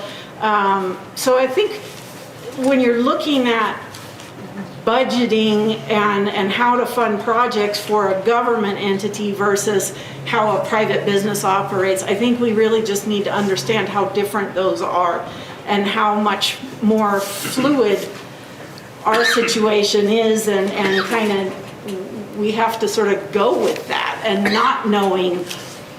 not having everything finalized all the time and wait till every single detail, every I is dotted and every T is crossed before we proceed, because I think if we did that, we'd never get anything done. So to me, this is the kind of situation where I think it's justified to spend that money or to commit that money now, and to commit capital contingency funds. And I lost what I was going to say. Just like you, I had one more point, but I think we need to sort of understand that we have to have that kind of flexibility to get things done. There's projects that are always in some state of being talked about. Like when I came onto the council, there was lots of stuff happening that I had no idea what the history was or who had decided what when. But I understand that those projects were already in some state of being worked on. And so, then it's on me to just try to figure out where they are and what they're about. And And I think that that's how we all have to be going forward. This is not a new project. And in October, we basically gave you the go-ahead to figure out the plan, and now you've done that, and I think we need to then move forward with that. That was kind of the implication of the meeting Not for me. in October, Not was for we me. were saying that. No, I asked for money. What's it gonna cost is what Yeah. I asked for in October. So Connie, can you call the roll for the motion that's on the, So we're done discussing? well, everybody's kind of had a chance to say what they thought. So Well, are we yes, saying something different? A variation. I believe, and I'm not going to be able to be accurate on these numbers, but I believe that SD25 has a long history of their facilities, plant facility levies passing, and I don't know I don't know whether, and I think that is supposed to generate something like $60 million over 10 years. Like 6 a year. Something like that. So I feel very strongly that, that they should be contributing 50%. I think that's a very reasonable ask. And then I have a question, is the work on this corner the only? So we were having discussion about the motion that's on the floor. So if we want to have the vote for the motion, we can do that, and then if there's another question about something different about. Well, I think just she's- want to ask a question about something that Jeff brought up that I don't know about, and is that might be pertinent, but I'm not sure what you're saying. Are you telling me Well, it that? just seemed like you were asking a new question about possible variations to the project, so I was just going to suggest. No, I that said was- my question. You asked me if my question was a new question, Okay, and I said it was a variation, because I talked about the school district before, Okay. but I was bringing okay. new information. So my other question, Jeff, is, and you may not be able to answer this, but, so I'm assuming that there are a number of water department projects scheduled for between warm weather and cold weather? Correct. And so what would be I would like to see a discussion, for example, of whether or not the May, June currently scheduled time for this water line work is the only time. Because if that particular water project could be swapped out with another water project that occurs later in the season, then that would alleviate some of the time constraint. And I'm not understanding there's any grant money involved in this project. No. So basically that, that whole discussion about grant deadlines and all of that really isn't pertinent to this decision.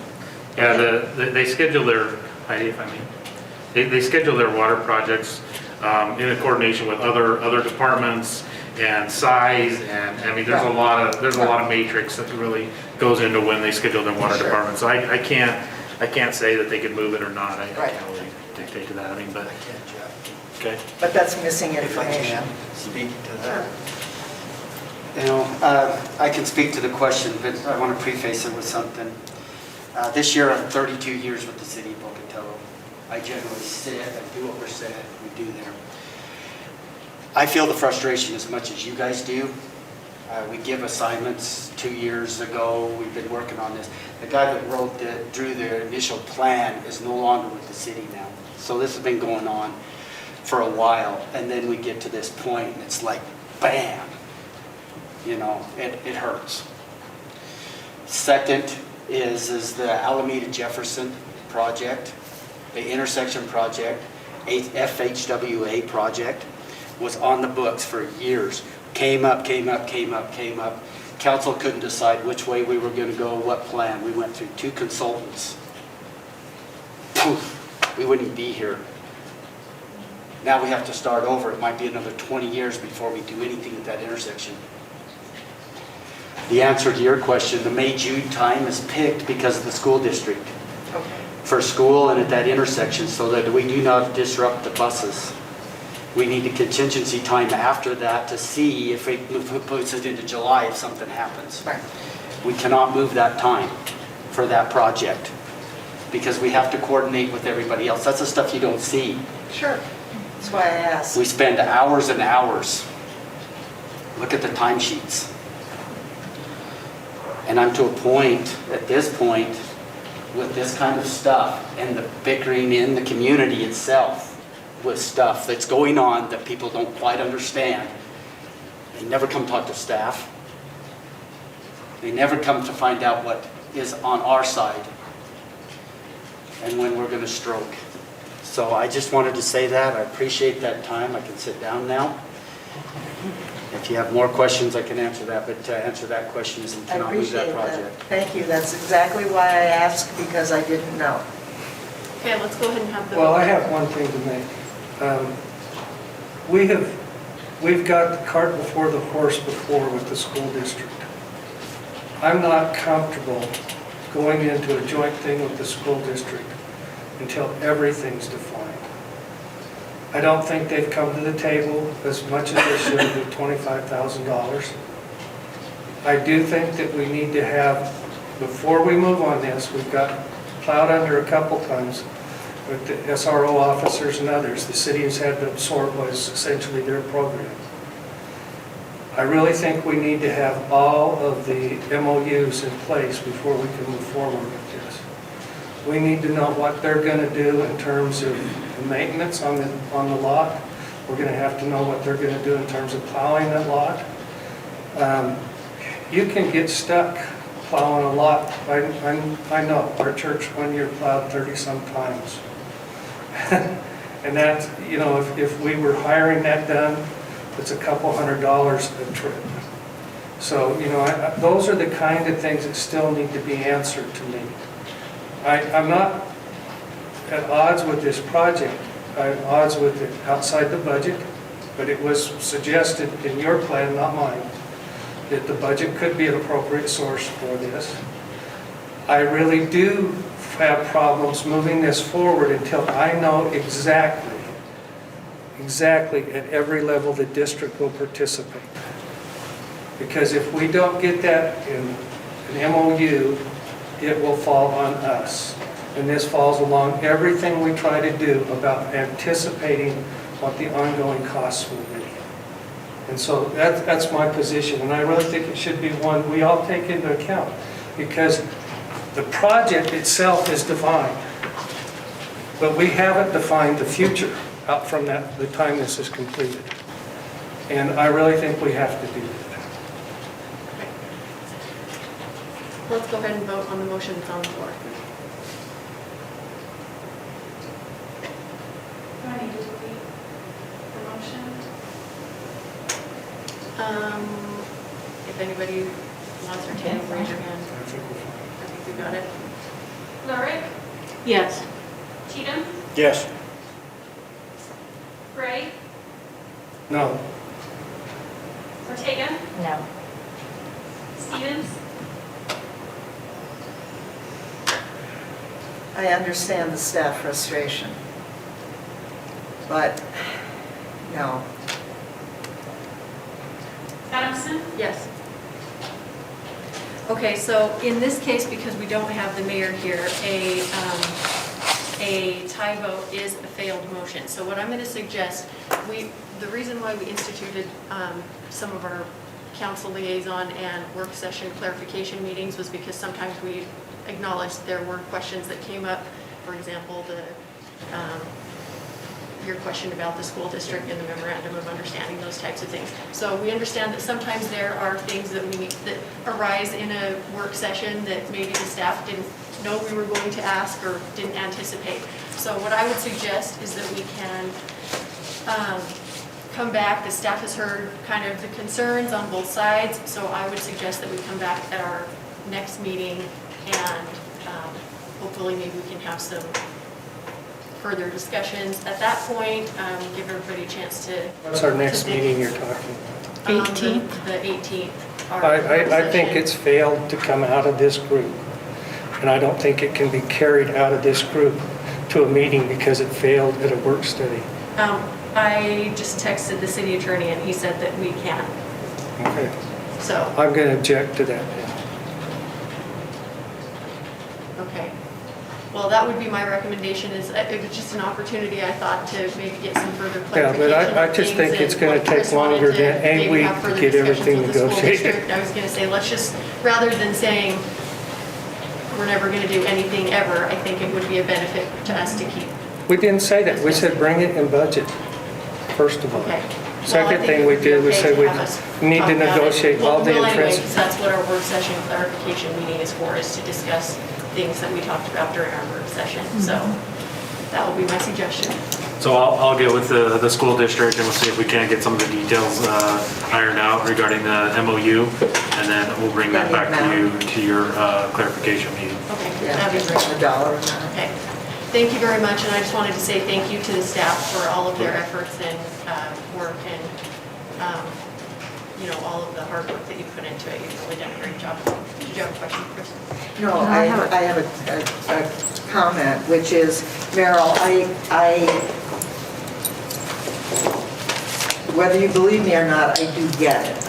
I've been staff in a bureaucracy for years, and it was different, but analogous, I believe.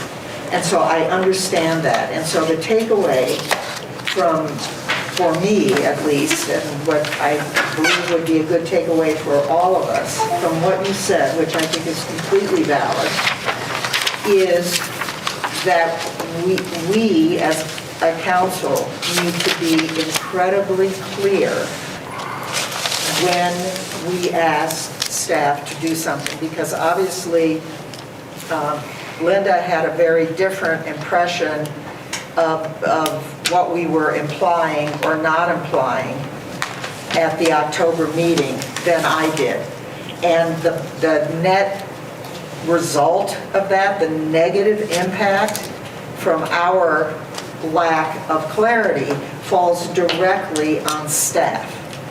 And so I really want to urge us to be as clear as we can. If that means maybe, before we give or as we decide, yes, we want to give direction, maybe we have, a 2-sentence summary that we agree, yes, that is a clear summary that captures our intent, because we don't suffer the consequences of our own lack of clarity, staff does. And I want to minimize that, because everything you said was completely valid. It happens in a bureaucracy, and you're right. And so I believe we need to do whatever we can do to minimize that, for not just you, but for all staff. So thank you for having the courage to stand up and give us your perspective. I appreciate that. Thanks. All right, our next agenda item is to adjourn. So with that, we are adjourned.